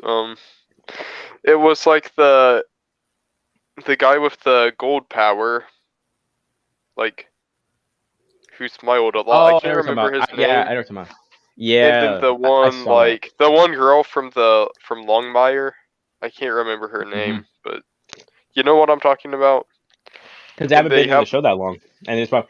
Oh, and then fucking they cut off Frost, and people are mad over it. Huh? No, okay, they ruined Killer Frost. Well, because you know what they did though, right? They split up Caitlyn and Killer Frost. Right. And then Frost ended up dying. Yeah, I'm fine with that. I don't care because like I said they messed up her character. Okay, the only time that the Flash picks up for a little bit is every time the Reverse Flash comes back for no reason at all. Which is an issue because he shows up for no reason at all.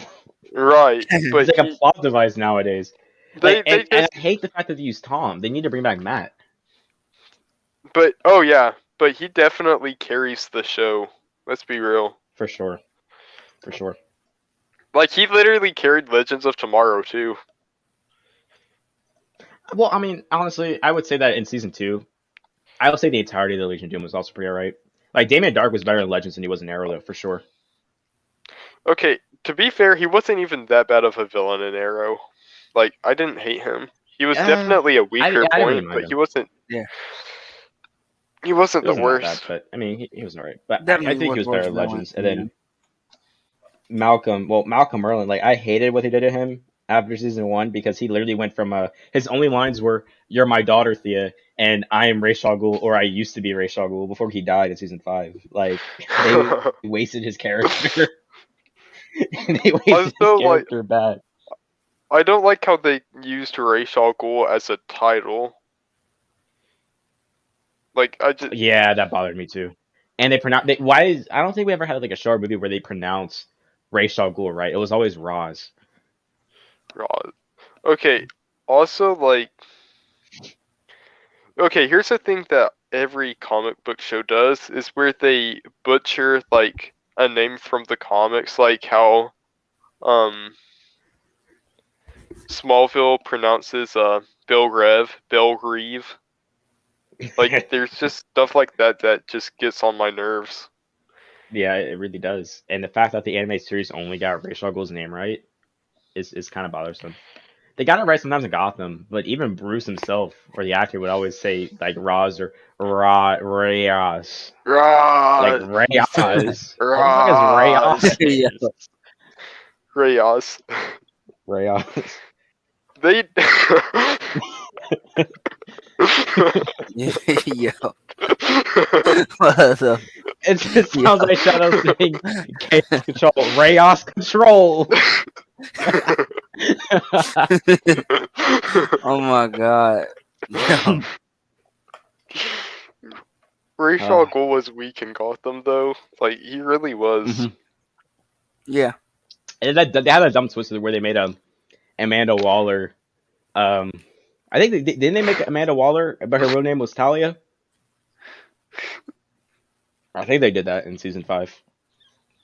There's no way they did that. I feel like I would remember. I feel like I would remember that. No, Talia was the person who trained Oliver Queen in Russia.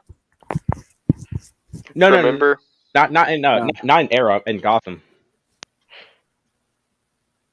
In season 5, where Amanda Waller. Yeah, like she was noted. She was referred to as Waller, but her real name was Talia al Ghul. And they had that dumb twist. I think that was in season 5.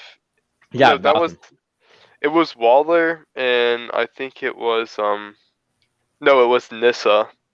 Yeah, that's right. It was Nyssa. That's right. Yeah. No, I thought it was someone different. Like, yeah, I was confused, and then I was fine with Talia and Arrow for the most part. They never explained how she got arrested though in season 7 because she was in the prison with Oliver. Oh no, yeah, I think they did say she got called by Batman or somebody in Gotham. But yeah, they always like mention Batman without mentioning him. Like I don't know how to describe it, but they always did that. Yeah, it's like or like I had a rundown with somebody back in Bloodhaven. Not gonna mention his name, but yeah, they'd always name drop Batman or Bruce Wayne, and then they would destroy his character Batwoman, and then they finally brought Kevin Conroy for a live action Batman and the crossover, and they killed him and his entire character completely. So like I thought the Batsuit in Gotham was bad, and then we got the one from Batwoman. And now we have that stupid little. Now we got mask. Gotham Knights. We got that stupid. That Party City looking mask. Like that's not Party looking. That is from Party City. Cannot convince me they didn't just buy it off from Party City. It's because it's not even a cowl. Like no wonder Batman died. Someone probably shot him in the back of his head because it's exposed.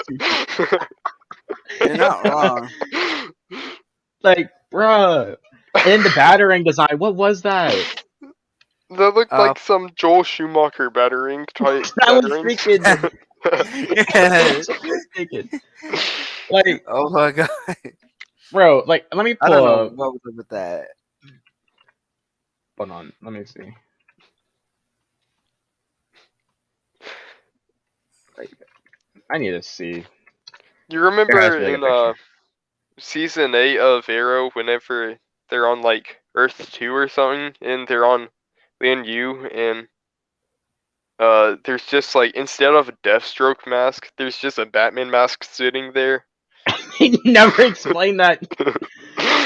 What's crazy though, because remember when they on the Flash season 2, where they went to the Earth 2 flashback thing, because they mentioned that before that Robert Queen, Oliver's dad, was the Arrow, or was the Hood or whatever.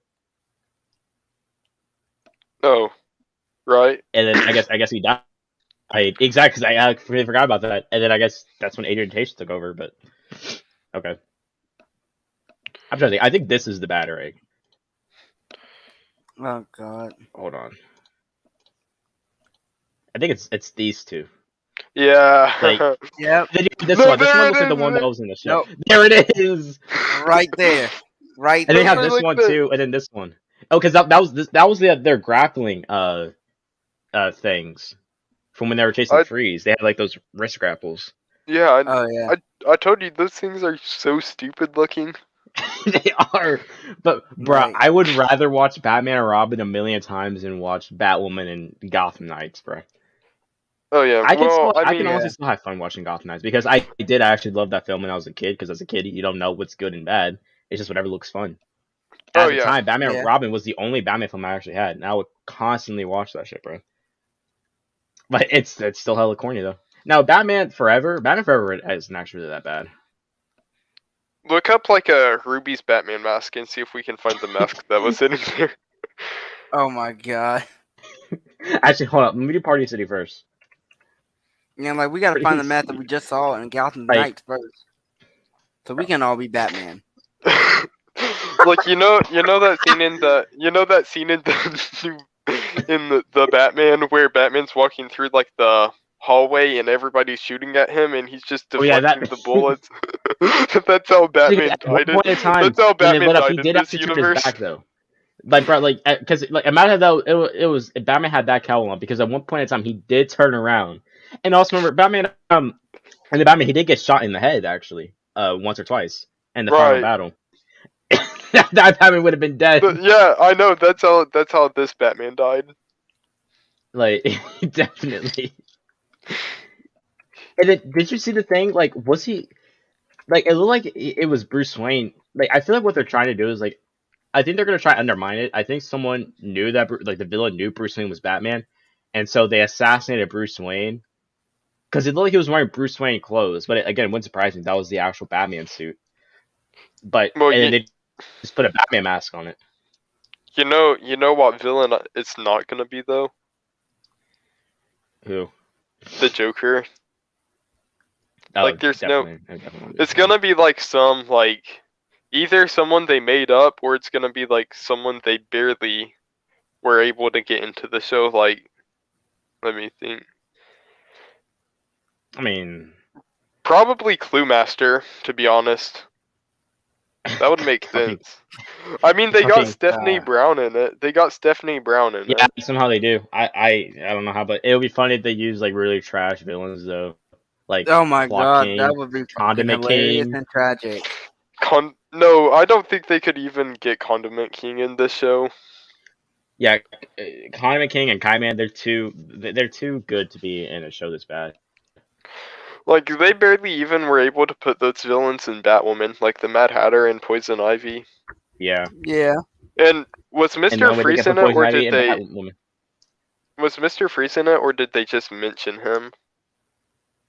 I couldn't also tell you because I didn't really watch it. I didn't watch it. I I saw didn't like clips. either. I saw Poison Ivy, and that's when I I saw didn't. that I realized that they made Poison Ivy Asian. I'm like, oh, okay. No, So, no, is no, no. Mr. That was the new. They had two Poison Ivies. That they had that one, and then they Wait, had what? the original. Yeah. They had two poison. Wait. What?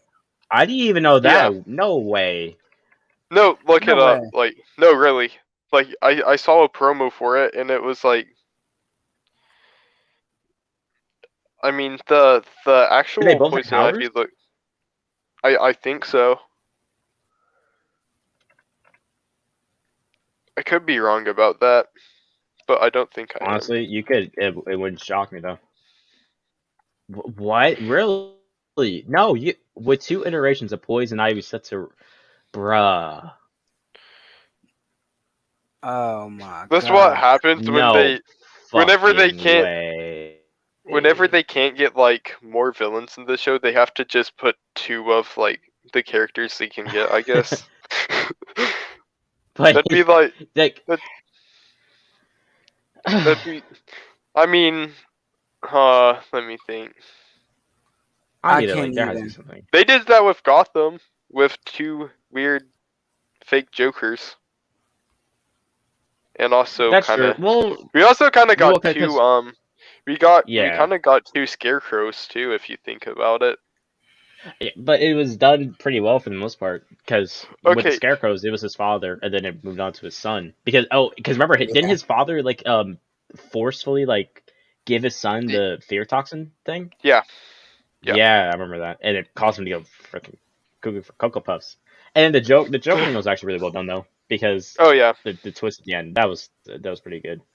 What But who? what I don't like is whenever they have like really cool origins for characters in Gotham, and then they just after that they become side characters. Like they did that with Yeah. Mr. Freeze and the Scarecrow, and the Mad They did that Hatter. for honestly every villain that wasn't really a big bad for their season. The only one who wasn't a background character was Jerome and Jeremiah, but they weren't in it a lot. Like And Penguin. I mean, and Penguin was. Oh, and Penguin. Penguin wasn't, and the Riddler wasn't. I think the Riddler was Riddler. supposed to be, but I mean, they did him really well. Right. Yeah. One of the few cases where they actually did a character well.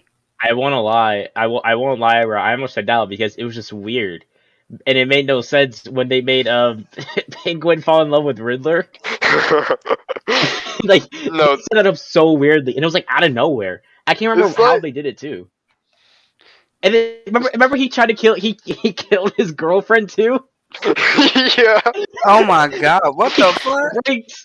Yeah, bro, Dylan. He cut her Riddler's girlfriend's brakes, and at the time, remember, I think Ed was even trying to be the Riddler at that point in time, or I think he was, but he was trying to like not be the Riddler. And also, it was the chick who looked like Christine, but it wasn't Christine. And it was the same actress too, I think. And yeah, it was. Penguin, Why was it the same actors? Like I said, who knows? They had two of them. What and I'm then thinking she is, started dressing. She started dressing like Kristen. Yeah, that was weird. What I'm thinking though, I think that because Riddler is cooking for Cocoa Puffs, I think that it was actually a different woman. It's just that he was just seeing Christine. That may make sense. Like it will make sense. But yeah, she was on her way to a conference, and Penguin cut the brakes to her car, and a train was coming, and she got fucking hit. My God said, "Fuck you, woman." But like, why would Yeah, I you can't watch remember- Moon Knight? Why would you watch Moon Knight if you could just watch like all of the plot points with the Riddler in Gotham? Honestly, true. Very good question. But I'm trying to see. So I'm bringing something right here. So obviously they have Pamela Isley as one. Who is Kang? Who? And apparently Batwoman injected Marquise with the poison ivy serum. What? Wait, the Joker guy? Is that? I don't know. Marquise. Yeah, they had like their own weird version of the Joker in Batwoman. I read a lot about season 3 because I debated watching it because all of the villains they put in it. No, I didn't really get around to it. But... Wait. Oh, so I think Renee or whoever her name is, I think it's Renee. I think that was the other poison ivy, and I guess they were in a relationship. So I guess maybe they had sex and somehow her poison ivy powers just went to her. I don't know. It wouldn't surprise me if that was the case. Who knows? But who is Kang though? Batmaster. Who is Kang? Do you know? Kane? I don't know who that is. Oh, then you have Alice. Why don't I understand people like Alice so much? No, Kang. Yeah, Kang. K-A-N-G. Yeah. The Conqueror. No, well, him, but no, this is not Marvel. This is DC. Unless this is the writer or something, I don't know. But yeah, Alice is I don't know why people liked Alice so much. Alice was trash. The actress was good though. That's probably like the only good actress on the show itself. Oh, they brought the Renee Montoya from Gotham in it. Yeah, I saw that. Oh, it's a King is the actress. She was like a. Oh. What was her name in the show? Her name was Mary Hamilton. No relation to Alexander. And that was the Poison Ivy? Yeah. And I don't know, she was a hero or she was one of the good guys though, I thought. Oh yeah, she does actually like that one Asian chick that because I did watch the Batwoman episode in season 2. Because when they did the thing, or maybe it was season 3, I can't remember, but it was the when Diggle was going around in all the shows. Oh yeah. And then they brought up Batwing. Yeah, Batwing was trash. That was just disrespectful, and the suit looked like a Power Ranger suit. Go Power Rangers. Yeah, Go Batwing Rangers. And then it was crazy because he never learned how to fight. Like, bro, So he What just the fuck? How? yeah, like Just- from in the just- comics, and then they made him nerdy too. Like in the comics, I mean, Luke Fox, I mean, he was kind of smart, but he was a fighter, professional Oh, yeah. fighter. Like I Yeah, know, like what one time, was- like I did a stream on my old channel talking about it, and someone came in the chat. They were fine with me. I'm like, bro, I can literally pull out my Batwing comics right now because I don't keep them in my closet because I don't have room for them. I keep them in my bookshelf out here. And I'm like, bro, I could Wasn't- literally read you every issue here. Wasn't your old profile picture Batwing too? At Pretty one sure point it it was, yeah. At one point it was. I think when I first started, yeah, it was. And you changed your you also changed your username to like Batwing01 or something for a second. No, at one point in time it was Batman reviews because I was gonna do a review channel, but Batman. Oh, wait, yeah. Batman Never did it. reviews. I remember it was that. before I met you though. Yeah. Batman reviews the exclusive Fruit Loops taste test. It was before the Fruit Loops thing. Oh god. But I'm just still trying to figure out like, wait, so, but who played Pamela Isley though? Oh, I don't her. Okay, I see it. I see it. Okay, but how did they both Poison Ivy though? That makes no sense. I don't know. Because it's Batwoman.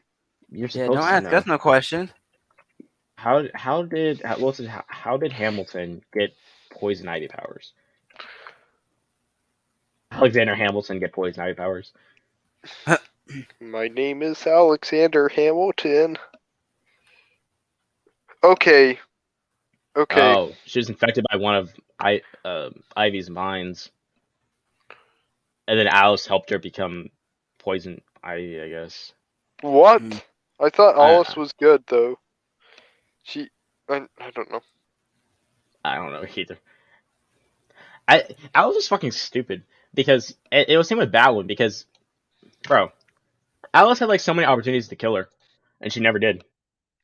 And then Batwoman had so many opportunities to try and stop her, especially in season 1, and she never would stop her. She would always let her get away, and that's really what pissed me off the most. Wasn't like in the end? Wasn't Kate Kane evil too? Like in season 2. I think so from what I saw. Or it's like, because like I think what they did was like they found her body supposedly, and then they put it into the chick who they recasted to be, because Ruby Rose left, which I don't know why they just didn't do that in season 2. And then it's just a whole mess. Oh, bro, remember the Batmobile in season 2? Oh yeah, because I did see the first the episode of stupid season 2. Lamborghini. Yo. Wait, Yeah. what? Yeah, Hold up. bruh. First of all, because it was a Hush at that time. Here's how they found the Batmobile. Well, first of all, because Hush went to the Batcave, right? And I literally shit you not, and I don't know how, but he just started chucking bombs into the Batcave, blowing shit up. I'm not seeing my dead body. Hold on. Like, and somehow the cave did not just like come tumbling down, bruh. Like, bro, forgot- it was so bad. I forgot that Hush was in it, and he had that stupid latex mask. Yeah, they destroyed Hush's character at Batwoman. Holy shit! Hold on, I just Hush. Dude, Hush was better in Hush Returns, and that's saying something. Hush was better at Batman Hush, and that's saying something. That wasn't even Hush. That was the Riddler. No, Hush Returns. You What know, is Hush have you Returns? read that one? Like No, I the, actually haven't. it's like the I worst was Hush talking about the animated storyline movie. in the comics. Oh, I was talking about the animated movie. oh, okay. The one with I thought you Riddler. were talking about the comics, and I'm like, well, that's not saying anything. Oh yeah. I don't know why they did that though. They did that twist. Because like by making Hush not Thomas Elliot, it literally defeats the entire purpose of what Batman Hush is all about. Well, I mean, they were Riddler and Thomas Elliot were in it together. Though. Yeah, but oh wait, oh I found it. Hold on. Okay. Oh, it's not even a bomb. It's a freaking grenade launcher. Bruh. Dylan, you're gonna like. And these are the people making Gotham Knights, Dylan. Here we go. I should have been back here. I'm telling you, this is not sounding like or looking like it's about to end well. Where is he, Pussy Boy? And that's what. We just grab the grenade launcher. That looks so stupid. Bro did it at a rock and ain't shit come down. What the fuck? The fuck type of How does he know where to shoot? And why is it boarded up like that? Exactly. There's the Batmobile. Oh, this looks so cool. What is this shit? Look at that. Look at the Batmobile. Whoa. Bro, I remember the promo thing, and people were like, "Man, this looks like a Hot Wheels toy." I mean, what to say.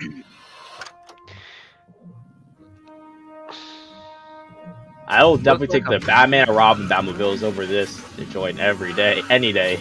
Yeah, that shit looks like a straight up Lambo. Dude, and like the Batman and Robin Batmobile had the disco ball in the front. It didn't even have a top. Yeah, It right. had like a Oh, roof. shit. No, that's how And that was also Batman Forever too, right? no,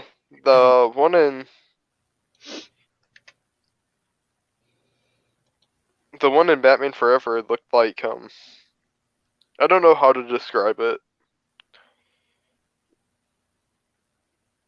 It was I don't know. You just have to look it up. I'm gonna see. I'm gonna play that scene for you about Lana and Lois because I want you to see how stupid it was. But like the Batman from Gotham Knights would not be able to survive with the Batman and Robin Batmobile. Like seeing how exposed it is. What the? Right? They would shoot at the Batmobile and then with the hood open, that shit ass cowl, they would kill him instantly. That's probably how we died. Probably. All right, That's here like it the is. Batman Forever Batmobile. What the fuck is that shit? Back then, it hurts. But I can't be mad about it. Are you sure? Because you seem kind of mad. You. Me? When I'm mad at you. We have to become friends. We could have been Despite neighbors. the fact I ain't the one that is my fucking visit to tell you who my man is. The fuck? That's my man's prerogative. The fuck I look like. Lana, I understand how this must feel for you. No, you don't, Lois. Because I've told you a lot. After Sarah's quinceanera, when my marriage was falling apart, I called you. When my marriage was falling apart. You've become the That sounds like a personal problem. Because How you comparing a marriage? Well, no, because here's the thing, bro. She called the marriage because her husband cheated on her like a while ago. But it's crazy because here's the thing. Because remember, Jonathan, from the first couple episodes you watched, Sarah almost cheated on Jonathan, which actually she technically did because she kissed her, from what I remember, right? Yeah. Yeah, That was just weird. Like I knew that was coming. I knew they were gonna do come that. to you. I was like, because she was a boy. I was like, she cheated on him. And Lana said, "Oh, just be open and honest with him, and everything will be fine." And then Kyle, and it comes with the Kyle cheated, and here we are. Yep. I'm Like, how you just gonna waiting for the compare- part. How are you gonna compare a marriage falling apart to someone not sharing someone else's identity? What the fuck, dude? Yeah, exactly. Like they don't even And compare. this whole time, you've been keeping this huge secret from me. It wasn't my secret to share. But you knew, and I didn't. Which And means our entire You friendship knew, was and built I on didn't. a lie. Know what? There's nothing real. Your between friendship us. isn't So based sad. around It's not true, Superman's and it's not how I identity. feel. Exactly. That's another Like thing. your like- friendship is based around y'all caring and love for each other as friends. If you think your friendship is based off of Superman's identity, then there's a problem. And Yeah, also, there's- like, Exactly. Like at that point, you probably shouldn't be friends with someone because and also, why is she talking like she's an equal with Superman. I know, right? Like this nigga Yeah, can dude, wax that her was- shit if he wanted to. Like exactly, like Jesus Christ, and then because it didn't because they talked about it more, and Lois opened up, and guess what, bruh? What? Okay, at one time, I don't know if you saw, but it was during one of the Bizarre episodes, where Jonathan wanted to tell, he told Oh yeah, I Clark- remember that. yeah, that he wanted to tell Sarah that he has powers, right? They said that he couldn't do it, but at the end of this episode, Lois ended up telling Lana that Jonathan has powers. I'm like, that's so hypocritical of you. That makes absolutely no sense whatsoever. Well, I mean, Why would you do at least at that point, it's really just Clark's fault. It's not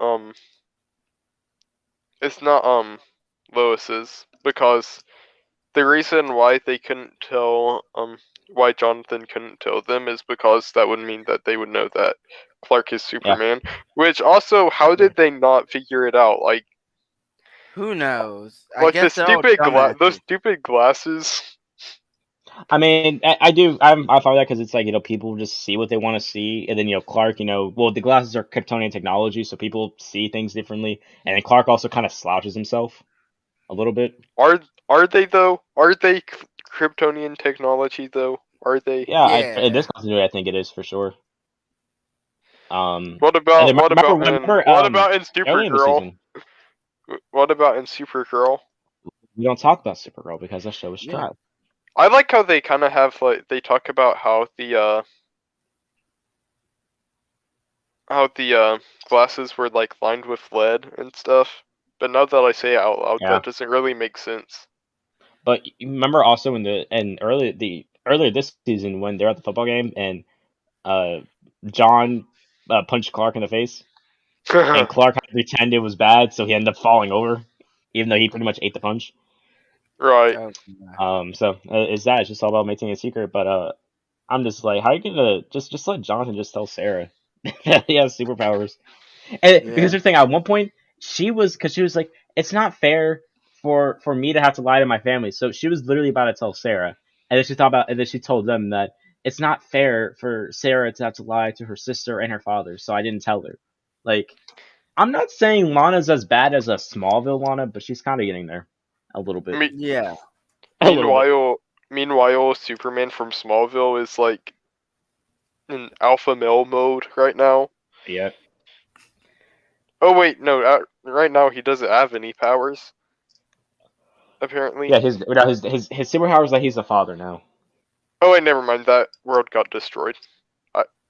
He's just not around anymore. Did the world get destroyed? Because I thought they said that the world still somehow existed. They just don't know. It exists, but he has powers. I guess. I don't know. It was just confusing because they said that Oliver rebooted the universe, and but it's like when he finished rebooting the universes, we still saw like stuff like Oa, and the other universes like that. It had Oa. Yeah, they did. I remember that, and we saw some of the Green Lanterns, or at least the Green. Oh yeah, okay, I remember that. That was okay. I don't know why they were really acting like Diggle was gonna be Green Lantern. Like, they never did it. They're not gonna do it. Well, what was he going around for though? Like, I never understood. And then remember, the reason why he was in the Legends episode also made no sense, because the Legends constantly go back in time, so it was like a Diggle character, but they were back in time. I'm like, that makes no sense. The only time I actually cared about Diggle was when he was in Arrow. Yeah. Especially whenever him and Oliver were fighting. Like, it was just so bad because they try to give him like this mentorship role for Luke, even though he was only in one episode. Like, bruh, no, stop it. Just stop it. But yeah, I agree with you. Diggle kind of got on my nerves in season 6, though. Because everyone got on my nerves in season 6, because Oliver was right. Everyone gained up on Oliver because they had their own problems with stuff. And at least they act like spoiled brats. At least my trail of bodies doesn't include my own brother. Yeah, like, Oliver, he stay roasting people, though. No cap. I'd like to watch these montages that people make of like. Yeah, I see those all the time. I see those all the time, bro. I remember Elseworlds, and that's the only reason why I will ever let the crossover because when Barry and Oliver, they switch. I won't even say powers, because Oliver has no powers. We'll just say abilities, and Oliver was trying to rile him up, and he was saying that, can you not do anything without your wife in your ears? I don't think you can go more than 9 hours without a sappy motivational speech. And that is the most truest thing about that show. I agree. Without a doubt. Dude, I'm gonna come for They the need to whole give us some show. news about that. Hopefully at the next DC fandom they'll give us something about that. Hopefully. I know they're doing an animated Green Lantern movie, but somehow Green Arrow's in it, and I don't know why, but it's supposed to be Jon Stewart. Wait, what? Green Arrow's gonna be in it? Yeah, like the Green Lantern animated movie that's coming up, not the live. Oh action, yeah, animated okay. Yeah, Green Arrow's in it. I'm like, what? And I Yo, think Martian Manhunter. Are they actually gonna make that one Green Lantern show though? Like, I think is they're that- still planning on it. I just don't know if they're gonna do it. Okay, I think they should still get they should bring Ryan Reynolds back as Hal Jordan. Yeah, I agree, because even though the movie was bad, he still did a pretty solid job. For the most part, in my opinion, at least. Yeah. For Jon Stewart, though, I don't know what he looks like. I'm gonna have to look it up, but they need to get the guy who voiced Jon Stewart in the 2000s Justice League show. Because every time I really read a comic and I see Jon Stewart Green Lantern, I think I read that in his voice. It's like when I read Batman comics, I read that in Kevin Conroy's voice. Let me see. Like, do you read it out loud or? No, I mean like in my head. It's like Kevin Conroy's voice. I was about to say. That's what Okay, weird about okay, read out loud like a children's book. Let's hear it. Or what? Let's hear your Kevin Conroy Batman voice. I can't do no Kevin Conroy Batman voice. Oh, never mind. He's too old. He can't do it. Never mind. That's tough. That's tough. Maybe for a cameo. Yeah, that'll be fine. He could be one of the grandma. They're called the Grandmasters, right? The old people. I can't remember. I can't Oh remember. no, those are the Masters of the Universe. What are you talking about?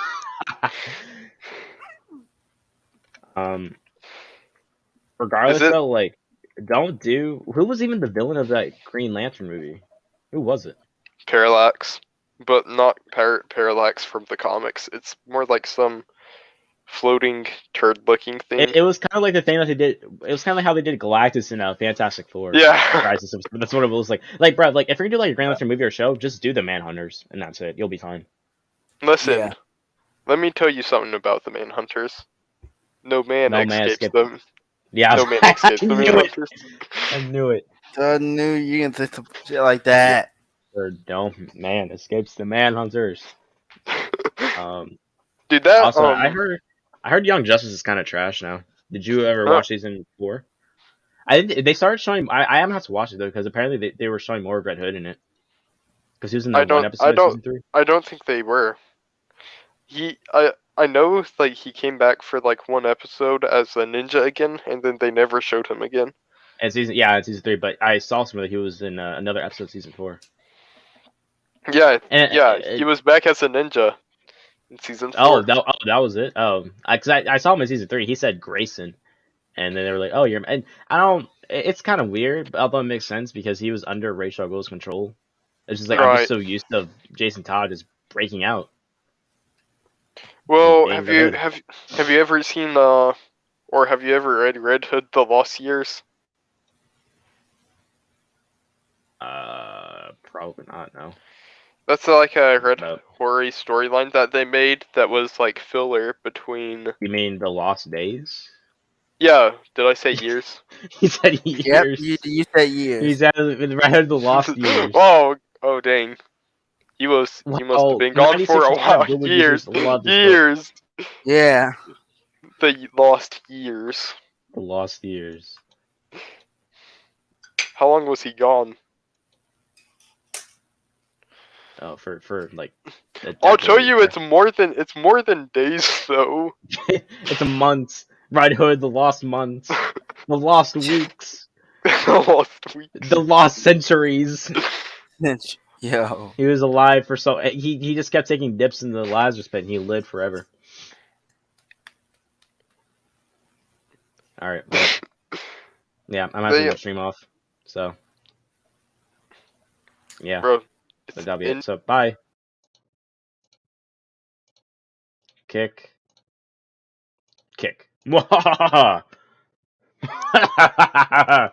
I just love having that power. Yeah, but I do gotta end it off. But I'm gonna stream some Spider-Man in about 15, 20ish minutes. So stay tuned for that. Let me read some comments real quick. I feel like Ryan Reynolds would have been great as how if he was given a better script. Facts, bro. Facts. South Trash just went from great to decent. Yeah, I agree. Oh, I thought you were talking about something else. No, you meant Young Justice. Gotcha. Okay. Well, shout out to everyone for stopping through. Appreciate it. I'll see you guys in about 15 to 20 minutes for some Spider-Man. Till then, if I don't see you then, we'll have a great day. Peace out.